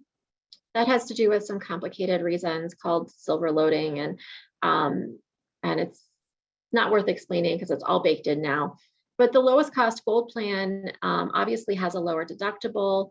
It has a slightly higher maximum out of pocket, but that lower deductible is pretty darn attractive. But still, $247 a month is not perhaps affordable for someone who's only earning $35,000 a year. So if you look at what happens with the ARP, her benchmark silver plan is now only $144 a month, which is less than 5% of her income. So she's really seen, or yes, so it's calculated based on less than 5% of her income. So she is seeing a big benefit from the ARP, but the deductible is still relatively high at $5,200 a month, or sorry, $5,200 for the year. But with the higher PTC, you can see that yes, her bronze plan is pretty cheap now, but again, the deductible is quite high. And then you have that lowest cost gold plan that's hanging around, and it still has a lower premium than the benchmark silver, and it also has a lower deductible. And you'll notice that in fact, with the ARP savings, her lowest cost gold premium is less than her lowest cost bronze premium had been. And so when this person comes back to you and they had, pre-ARP, they had a lowest cost bronze plan, this is a good chance to get them perhaps into a gold plan with a deductible that is $7,000 lower, which is a huge savings, especially for those of you, more than half of you who are concerned about deductibles. So that's one of the reasons that that even though the ARP didn't touch deductibles, it can still have a benefit because of this concept of buying up. Automatic re-enrollment is going to be big this year, and it's also going to be a little different this year. Of course, it's always best to encourage enrollees to come back and shop because plans change, prices change. We want those bronze plan enrollees to look at silver and gold. So there are lots of reasons for people to come into shop. They'll have higher premium tax credits to work with. They may have had large swings in income between 2020 and 2022. So that creates a potential for more income data matching issues. As you know, the income, their income is compared to the most recent tax year, which is 2020. And, you know, a lot has changed in the last couple of years, for better or for worse, as far as marketplace premiums and premium tax credits are concerned. So, and as I said before, or touched on before, there are special issues for people with unemployment compensation. One of the wrinkles here is that up to $10,000 of their unemployment income was disregarded for tax purposes. So that lowered their 2020 adjusted gross income. So if they re-enroll at that lower income, they could be at risk of repayment. Now that's a jumble of tax jargon, but here's an example. If Monique earns $40,000 in 2020, but $12,000 of that was unemployment compensation, then her income tax was actually recalculated by the IRS as $30,000 because of the $10,000 disregard. The marketplace is going to think that her income is $30,000, which might not match her actual income. And so if the marketplace thinks her income is $30,000, but really it turns into $50,000, then obviously she's going to get too much APTC through the year, and she will owe a portion of that back. Those who do nothing, as usual, they'll still be automatically redetermined as of December 16th for January 1st coverage. So even though the OEP continues for another month, the automatic re-enrollment will still happen December 16th to start coverage on January 1st. Now, they still have the option to come back and make another choice before January 15th. And so if a person is automatically redetermined, and maybe they ignored the notices, maybe they didn't get the notices saying that this was going to happen, and then all of a sudden they get enrolled in a plan and they're like, well, I don't like this plan. Then they can go back and they can make another choice as long as they do it on or before January 15th. So we're going to get into a few application nuts and bolts, just because there are some concerns about income being significantly different between this year and in prior years. So for Medicaid income, Medicaid eligibility is based on current monthly income. And so, you know, here are some screenshots. If you are returning a sister, then these are very familiar to you. But this is asking for current month. And it's really important to make sure that you have the accurate current month, because this is how Medicaid eligibility is going to be determined. And there, for APTC eligibility, it's determined based on a projection of annual income for the coverage year.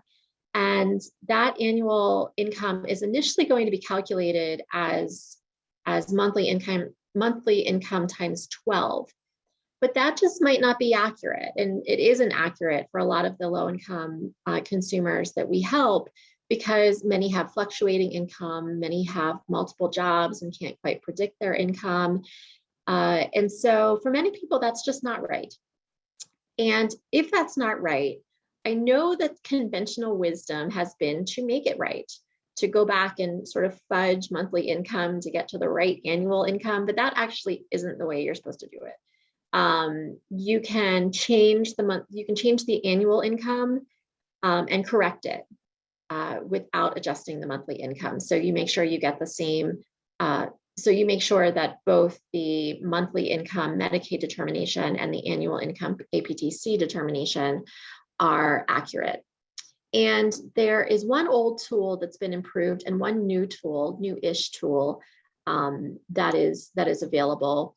So for annual income, there is an income calculator, which is actually pretty darn good.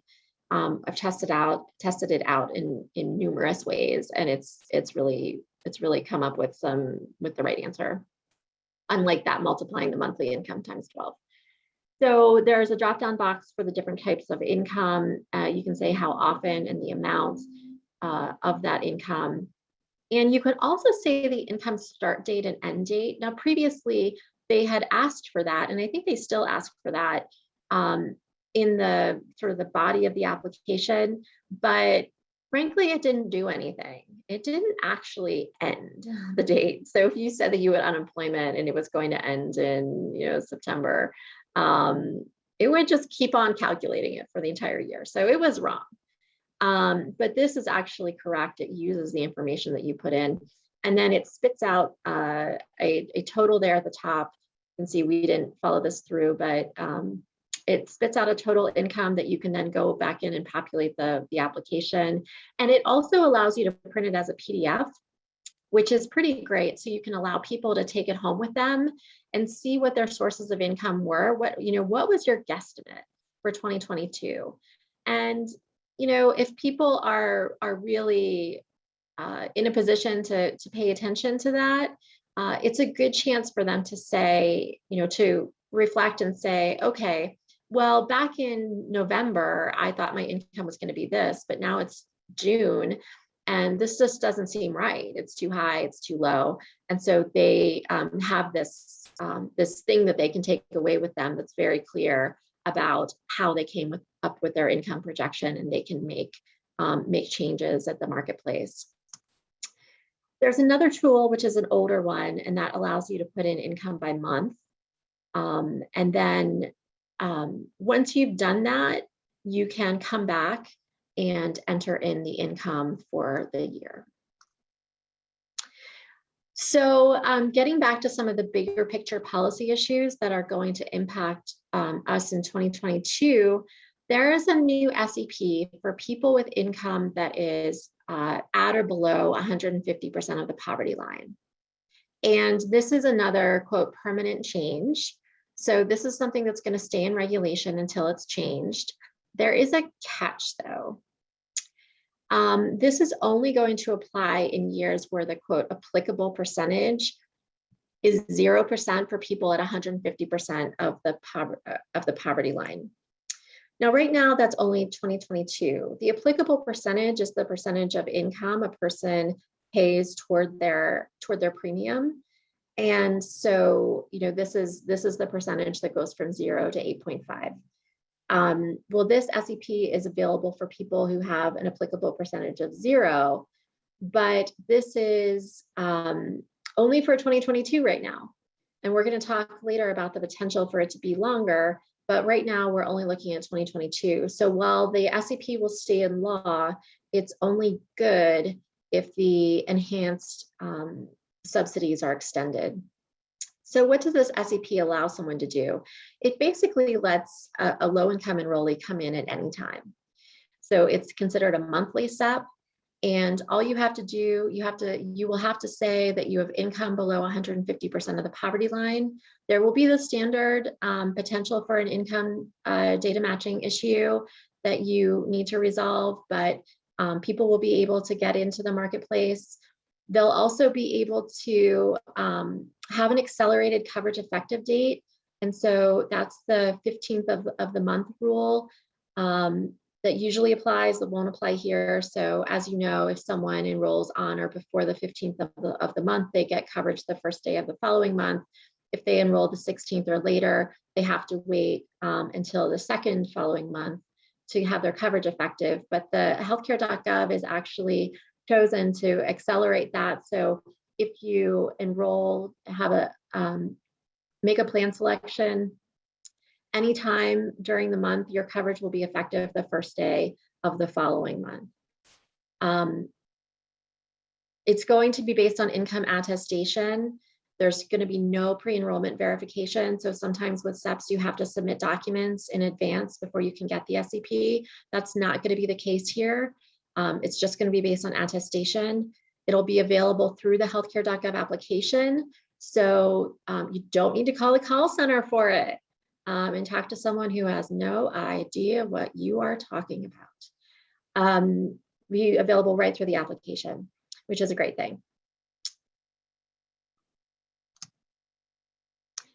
So this is the bit of a downer that I talked about. This is the unwinding of the PHE or the public health emergency. this is going to be the big job of 2022.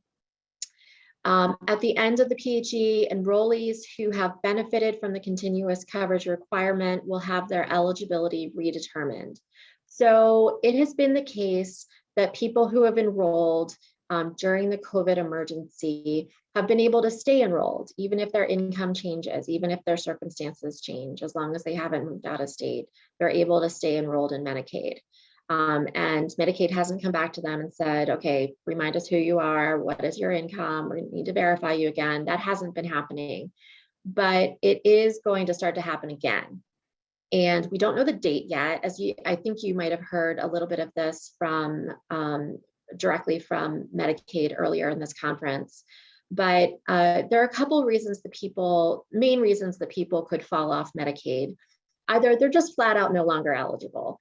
And we know that many of those people will be eligible for employer offers. It's estimated at something maybe close to half might be eligible for employer offers. Others will be newly eligible for premium tax credits.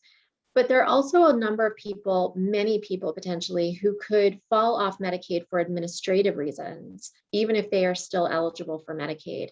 That includes returned mail. It includes not responding when the state asks you to verify your income, and some other reasons that have nothing to do with their income eligibility. So there's potential for people to fall through the cracks. And we know that something like a third of people nationwide who fall off Medicaid are expected to be eligible for a marketplace SEP. And there is an SEP for loss of coverage. You have to come back to the marketplace within 60 days of losing your other coverage. But we also know that people often don't know they have lost their coverage. They didn't read that notice. Or people otherwise could fall through the cracks. Maybe they just didn't know how to get through the marketplace application, or just started it too late, or something like that. But we know that there will be a lot of people out there who are eligible for the marketplace SEP because they've lost Medicaid, but who don't quite find their way in. And so how can you help? For new enrollees, as of July, people who are applying for Medicaid and Badger Care Plus are required to submit verification materials. So there's no longer a totally open door. If people have problems getting their documents, there are places they can look. They can look to for help. As we said, current Medicaid and Badger Care members can keep their benefits until the end of the PHE, even if they can't turn in verification. This is a big one. Reporting changes of income and address are really, really important right now. There is an enormous number of people who are terminated from Medicaid, not just expected in the public health emergency, but generally, because the Medicaid agency doesn't have a good address for them. And so that's the returned mail thing I mentioned. It's really kind of stunning how many people that happens to. And part of it is because very low income people often move around. They might have unstable housing. And so it's really important to report these changes. So when something does happen, when the PHE ends, whether it's in January or April or later, then they can get the communication from DHS to know what to do next. And there's also a mobile app, which doesn't happen in a whole lot of states, I don't think, where people can get this information and these reminders when they need to do something. We're going to talk a little bit about what happens at the end of the year. This is premium tax credit reconciliation. In 2020, so the last season that people filed, repayment was suspended. So people who filed a little late in the season never had to submit that Form 8962. People who filed early and had repayment, the IRS gave them their money back. So those returns were automatically recalculated by the IRS. But that was a one-time deal. For 2021 and moving forward, repayments back, we don't expect it to go away. You can see the numbers there for repayment. They've increased a little bit since last year. people who have income under 200% of the federal poverty line will pay up to $325 if they're single, or double that if they are any other tax filing status. And as you know, people whose income is higher than they projected will owe back all or some of what they've received. So that's up to the maximum. An exception is, again, we keep pointing to this unemployment compensation population for different reasons. They just get a little trickier. People who were approved for unemployment compensation in 2021, they have their income calculated as 138% of FPL.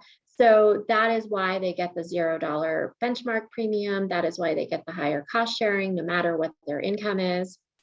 And that extends through reconciliation. So they don't need to worry that they're going to need to repay just because their income was higher than they anticipated.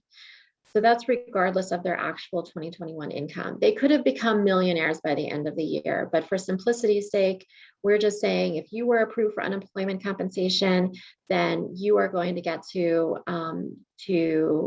reconcile as if you have the lowest income, and that's just locked in. I think there's one other thing I was going to say, but I am blanking on it right now. I'll come back to it.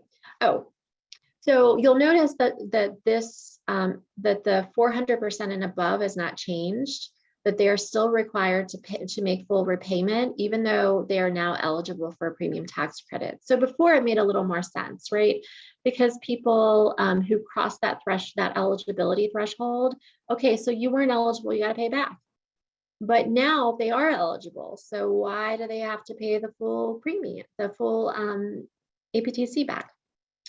So here's an example of how this works, because what you'll see is that the cliff has been eliminated. For 2022, Malcolm estimates his income at $50,000 a year, which is just below 400% of the poverty line. And so he receives APTC of $7,500. At the end of the year, his annual income is actually $55,000. So not far off, but far enough off to take him over 400% of the poverty line. Based on that income, he's only eligible for APTC of $6,800, because he's now people over 400% of the poverty line are eligible for APTC.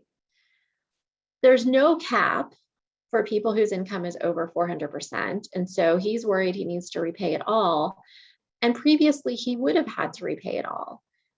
If his income went over 400% of the poverty line, he would have had to pay back the entire APTC he received, which was $7,500. But even though there's no cap this year, still, because of the APTC, he will only have to pay back $700. Why? Because he's still eligible for APTC. So he doesn't have that same repayment cliff that people have had in the past.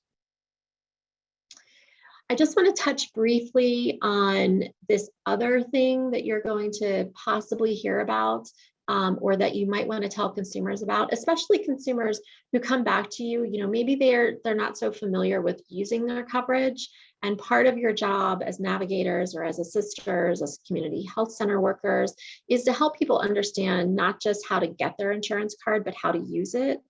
And so one thing that's worth noting is the No Surprises Act, which was passed in 2020.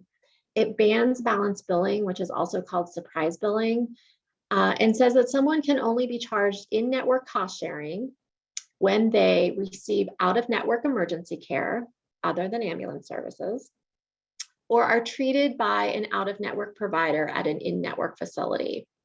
So this is the case when, let's say that you have, you've done your homework, and you know that the hospital that you want to go to, and the surgeon you want to perform some important surgery, that they're both in network, because you've double checked, you've called the insurance company, you know that this is true. But you get to the hospital and you don't know this, but the blood work, the radiologist, the assistant surgeon None of them are in network, but you had no way of knowing that because those aren't providers that you shop for generally. So what the No Surprises Act says is that even though those folks are out of network, they can't charge you more than in-network cost sharing. And then what happens on the back end is that basically the providers and the insurance company work out a dollar number. But the law protects you from having to pay excessive out-of-network costs or from being balance billed by those extra providers that you didn't choose. Now, a person can sign away their balance billing protections in some cases. For example, if you really want a certain specialist, they can ask you to sign something, and then you agree to pay whatever they're going to charge. If they're out of network, this is going in with your eyes wide open and saying, all right, I want this person doing this surgery, and therefore I'm willing to pay for it, and I'm going to give up this protection. There are some types of out-of-network providers, though, at in-network facilities that can never balance bill you, and they can't ask you if they can balance bill you. So you're always paying in-network cost sharing, and these include emergency medicine, anesthesia, pathology, radiology, lab services, neonatology, which can be very, very expensive. That assistant surgeon that I talked about, all of those folks, they can never ask you to sign away your rights. All right, so we are briefly going to look ahead at what's coming up. So we're not going to get political, but these are the things that you could read in the newspaper if the newspaper adequately covered this kind of stuff. But the Build Back Better reconciliation proposals are out there, at least in the House committees. That's as far as they've gotten as far as House committee stage. And the plans would do a lot of things in healthcare. So the plans would make the ARP enhanced premium tax credits permanent, or as Congress continues to negotiate it might be something less than permanent, but extended nonetheless past 2022. It would the proposal would extend the 2021 provision for the unemployment compensation group and continue to give them $0 benchmark plans. It would close the Medicaid coverage gap, which I know is a little wonky. Wisconsin's a little wonky about that because you have an expanded Medicaid without having expanded Medicaid because of some waiver goodies. So, but there are many states where that isn't the case. There are 2.8 million people who are affected by the coverage gap would newly get coverage, mainly people in the South, disproportionately people of color who would be able to newly get coverage in Medicaid, even though their states have refused to expand Medicaid. The proposals would ensure that all pregnant people who are enrolled in Medicaid or CHIP can maintain their coverage for 12 months after the end of their pregnancy. It would provide 12 months of continuous coverage to children and youth who are enrolled in Medicaid and CHIP. And that's not currently how it works, but that would be the new law. And it would make CHIP permanent. So it feels permanent because it's been around for a while, but actually Congress needs to debate this and pass new provisions every, I think, 5 years or so to reestablish the CHIP program. So they would avoid that exercise if they would just make the CHIP program permanent. So these are the things that are on the table.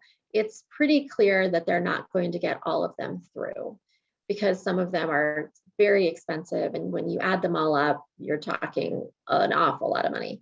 So, but it's helpful to know what's on tap as you read the newspaper, watch the news. You can see that these are the provisions that would directly impact the consumers that you're helping in their healthcare.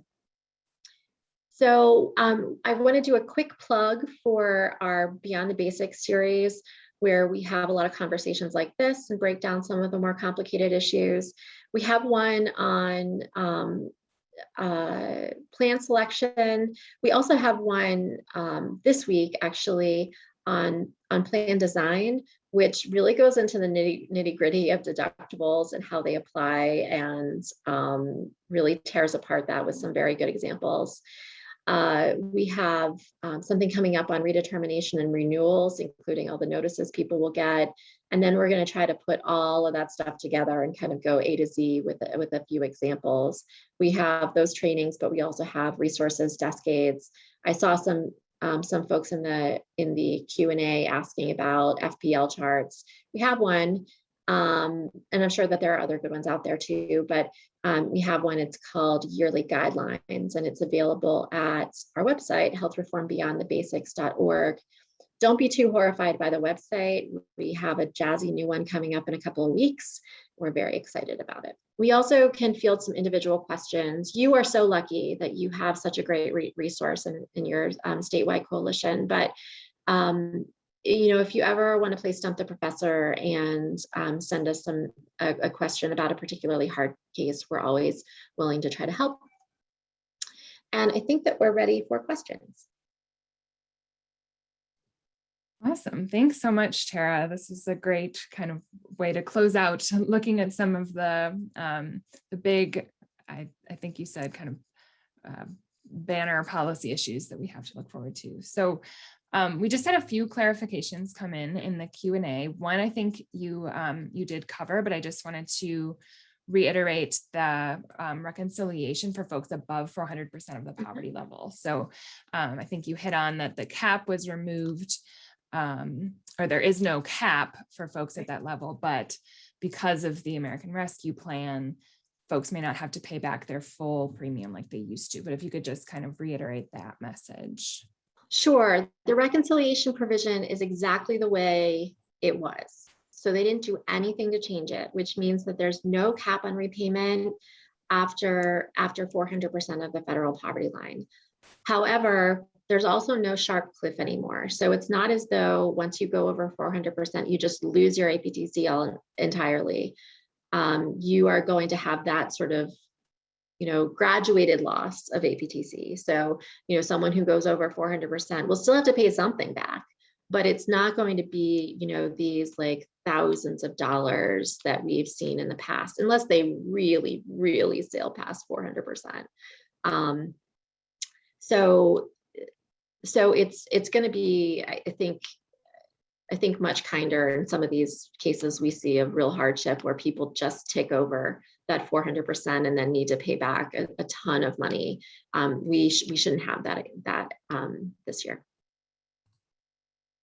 Tara, and then going back a little bit further when you were speaking to the new SEP for folks with incomes below 150% of the poverty level, there was some confusion about applicable percentage and what you meant there. If you could just clarify that, and then how that's tied to the American Rescue Plan percentage right now. Yeah, so the way to think about applicable percentage, this is the percentage of income that someone pays toward their premiums. So we know at lower income levels, people pay less than people at higher income levels. And that used to be, up to 9.5-ish, 9.83% previously. And now it's at 8.5%. So no one pays more than 8.5% of their income toward premiums. That percentage is called the applicable percentage. And the reason that I use that instead of the technical term, or the reason I use the technical term instead of what we would normally think of as a $0 premium, is because in some cases, there might be services that are in excess of the essential health benefits. So in excess of that baseline of coverage, maybe there's a state mandate to cover something that otherwise wouldn't be covered under the ACA requirements. And so that can increase the premiums by a couple of dollars. And that's not going to exclude people from getting this SEP. So trying to use the correct technical term, just because it does matter in some places. So in general, when we say that people have a $0 benchmark plan, it might be that because of certain state laws, it's not quite $0, maybe it's $5. So just trying to use the technical term, not trying to be too confusing, but basically when when we have a policy in place that says people with income below 150% of the poverty line pay nothing for their monthly benchmark premium, that's when this SEP kicks in. And only in those years. So right now we know that that's 2022. So this SEP will be available for 2022. We don't know yet about 2023. As of right now, it wouldn't be effective because people would be paying people would be paying something in a premium versus having a zero premium benchmark plan. So, that's where the legislation comes into play. Will we have an extension of those premium tax credit enhancements? Thanks, Tara. And then kind of a hypothetical question about the end of the public health emergency, and a clarification that, of course, this is actually the end of the public health emergency, and the continuous coverage applies to Medicaid, not marketplace coverage. Yes. But I think you saw the question in the Q&A. So if the public health emergency, heaven forbid, were to continue through a subsequent year, 2023, 4, or 5, would those continuous coverage rules for Medicaid theoretically continue? That's a good question. It's pretty dark. I hope we don't have to extend the public health emergency until 2025. Yeesh. Although I do like working from home. So there are pluses. Sorry, that was awful. Okay, so yes, the continuous coverage provision continues until Congress says it doesn't. And right now, no one in Congress is saying, let's legislatively stop the public health emergency provision, the continuous coverage provision. And so as long as there's a public health emergency, that's going to continue. There's a lot there. And again, you might have heard about this in another session, although there really isn't a lot that's locked down. Some people think the public health emergency could end as soon as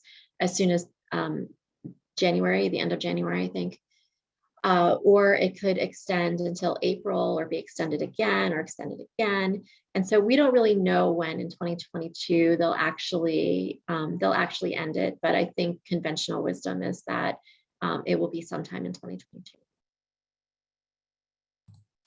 Thanks, Tara. And I just want to reiterate the slide that you shared on kind of what we can do to help consumers prepare in advance of the end of the public health emergency, whenever that may be, continuing to update information, especially contact information with our friends at DHS during this time.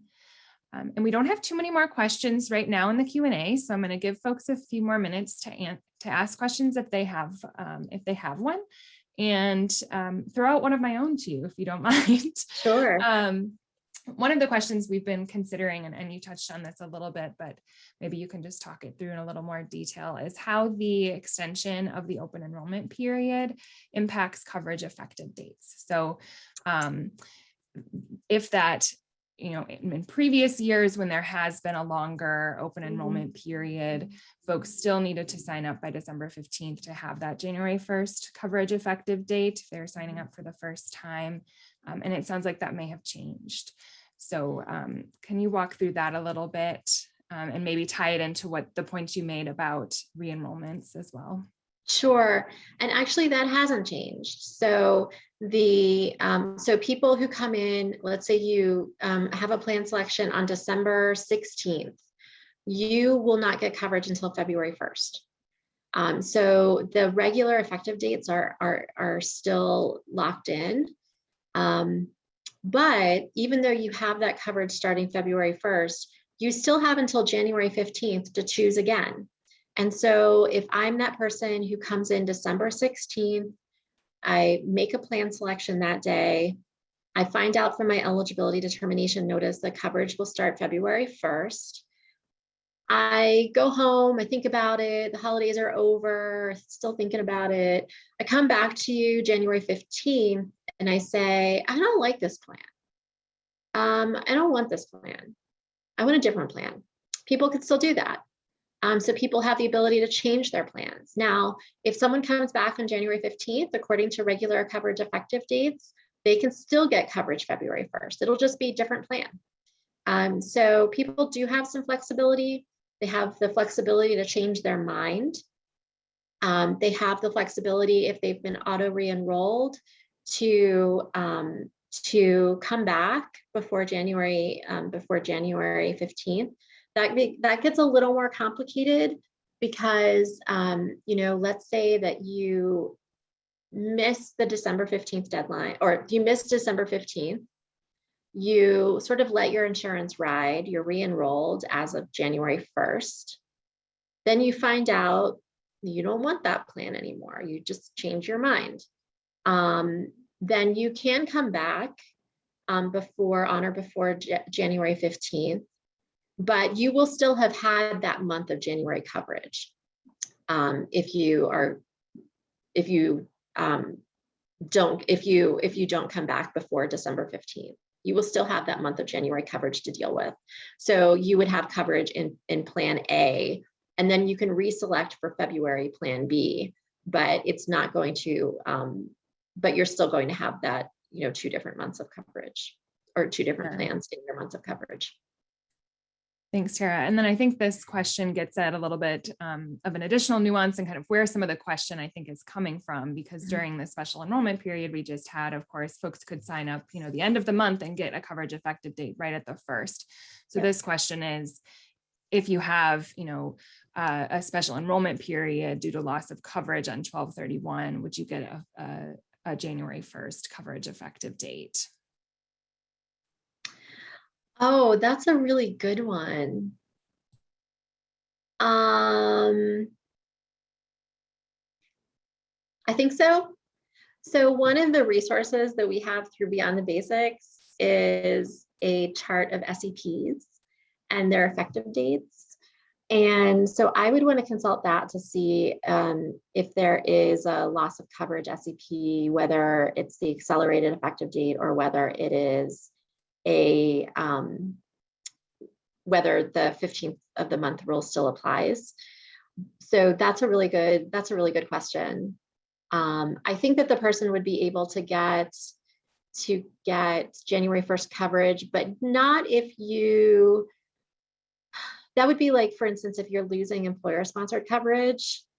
In that case, I think you would get January 1st coverage, but if you had some other reason for coming in, if you had some other SEP, you wouldn't necessarily get it. But I think for loss of minimum essential coverage, you would get it. The accelerated effective date, the January 1st effective date. Now, what you can't do is just decide you're going to end your marketplace coverage. Marketplace coverage will end December 31st, right? Because that's your plan term. You can't get a SEP because you canceled your marketplace plan. So that's not going to be considered something that gets you that particular loss of coverage SEP. But other things like losing your employer sponsored coverage I've talked myself into being 90% sure that you would get a January 1st effective date. Thanks, Tara. I did put the Beyond the Basics SEP chart in the chat too. Excellent. Thank you. Well. We still need to update it for the most recent payment rule, which they've been like pushing out rules like crazy. These people have. Yes, we've noticed. They love paper. So we're still trying to catch up a little bit. But that chart, I use it as a resource because I can't keep it straight. The SEPs are so complicated. So thanks for doing that, Courtney. Yes, absolutely. And then we also just had a question about upcoming October classes, and then that you mentioned some scheduled for this week. And I think the previous slide might have mentioned the couple that were this week, or those are in October. Next week is October. I neglected to put the plan design because I also don't know dates, except that I'm going on vacation on October 1st. That does stick in my head. But other than that, I neglected to put in the plan design webinar, which is different from plan selection. So plan design talks more about like basic insurance terms, but in a pretty sophisticated way. And then plan selection is more like, okay, how do you walk a consumer through this? So we have a plan design webinar that is Thursday at 1:00. Thank you. And I was going to throw that in the chat too, and just haven't gotten to it yet. So I will try to do that. There's one more question about the public health emergency. And I just want to clarify. So the question is, the public health emergency would only extend marketplace, and starting next year, Medicaid will start to verify income, correct? And I just, we should clarify that the extension of the public health emergency and its continuous coverage provision is applicable to Medicaid, not marketplace coverage. Yes, it doesn't have anything to do with the marketplace coverage. And so it got a little confusing because of the lengthy SEP last year, or this year, it feels like last year. The lengthy SEP this year, that was, we all considered it kind of a COVID SEP, but that actually had nothing to do with the public health emergency. So when we talk about the unwinding of the PHE, we're only talking about people potentially losing Medicaid coverage. And we're talking about how to get the chunk of those people who are eligible for PTC into the marketplace. So it's trying to catch this wave and get people shuttled into new coverage so they don't become uninsured. Thanks, Tara. And I actually will put in response to that question, a couple of links to some resources that we have from DHS on the end of the public health emergency and the question regarding verifications. Let's see. And then a question regarding how to enter monthly versus annual income, both at the same time in the marketplace application. If there's a way to show that step by step in the Beyond the Basics webinars. And I think you guys may have walked through that a little bit in the earlier Beyond the Basics, but we did have a webinar on household and income, but we did less on walking through the application on that one. But it's a great suggestion, so thank you. And maybe we do have this webinar tying it all together, and so there's a chance that you will see that demonstrated in that webinar teaser. This is why we are so lucky to have get this preview and have you come visit with us, because sometimes we get our questions answered and escalated. So thank you very much, Tara. Yeah, sometimes you get your questions woven into a webinar at the very last minute. All right. I'm not seeing other questions right now. So I think we can go ahead and close it out and hand it over to Allison. Thank you so much again, Tara, for joining us. And thanks for sharing your contact information as well. These slides are posted on our website, so I'm sure you may have folks that reach out to you with additional questions. And thank you again for being here. Thank you so much. I really appreciate the offer. Yes, thank you so much, Tara and Courtney. Really appreciate you being here. Great way to close it out. So much important just reminders about where we've been, where we still are, what may be coming, what may be changing. And I totally agree. The amount of policy changes has just been coming fast and furious this year. Not sure if it's going to slow down a whole lot, maybe a little bit. But we have come to the end of our conference. Thank you all so much for being here. Before we end, we obviously have a gift card drawing, our final one. And also just another, it's really great to see the interest in the, especially the CBPP webinars. I think that's just a really great thing to know that, you all are here, but also recognizing this takes repeated times to learn and thinking about it in different ways, having different people talk to you about it. So please, more than anything, just keep learning more and getting educated. And there's a lot to know. So thank you for your diligence and determination with that.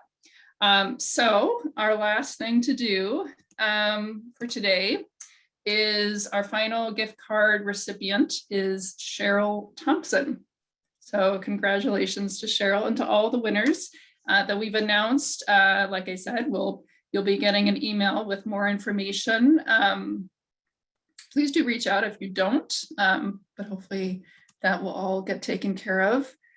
And Yes, there's all the recordings and PowerPoints, auxiliary information on the conference website if you need to go back and check and look at things, office hours on Friday morning. And then for those of you doing the pre-licensing exam, there will also be the study session a little bit later on Friday morning. So thank you, everybody. Have a great rest of your day, a great October, and a really good open enrollment.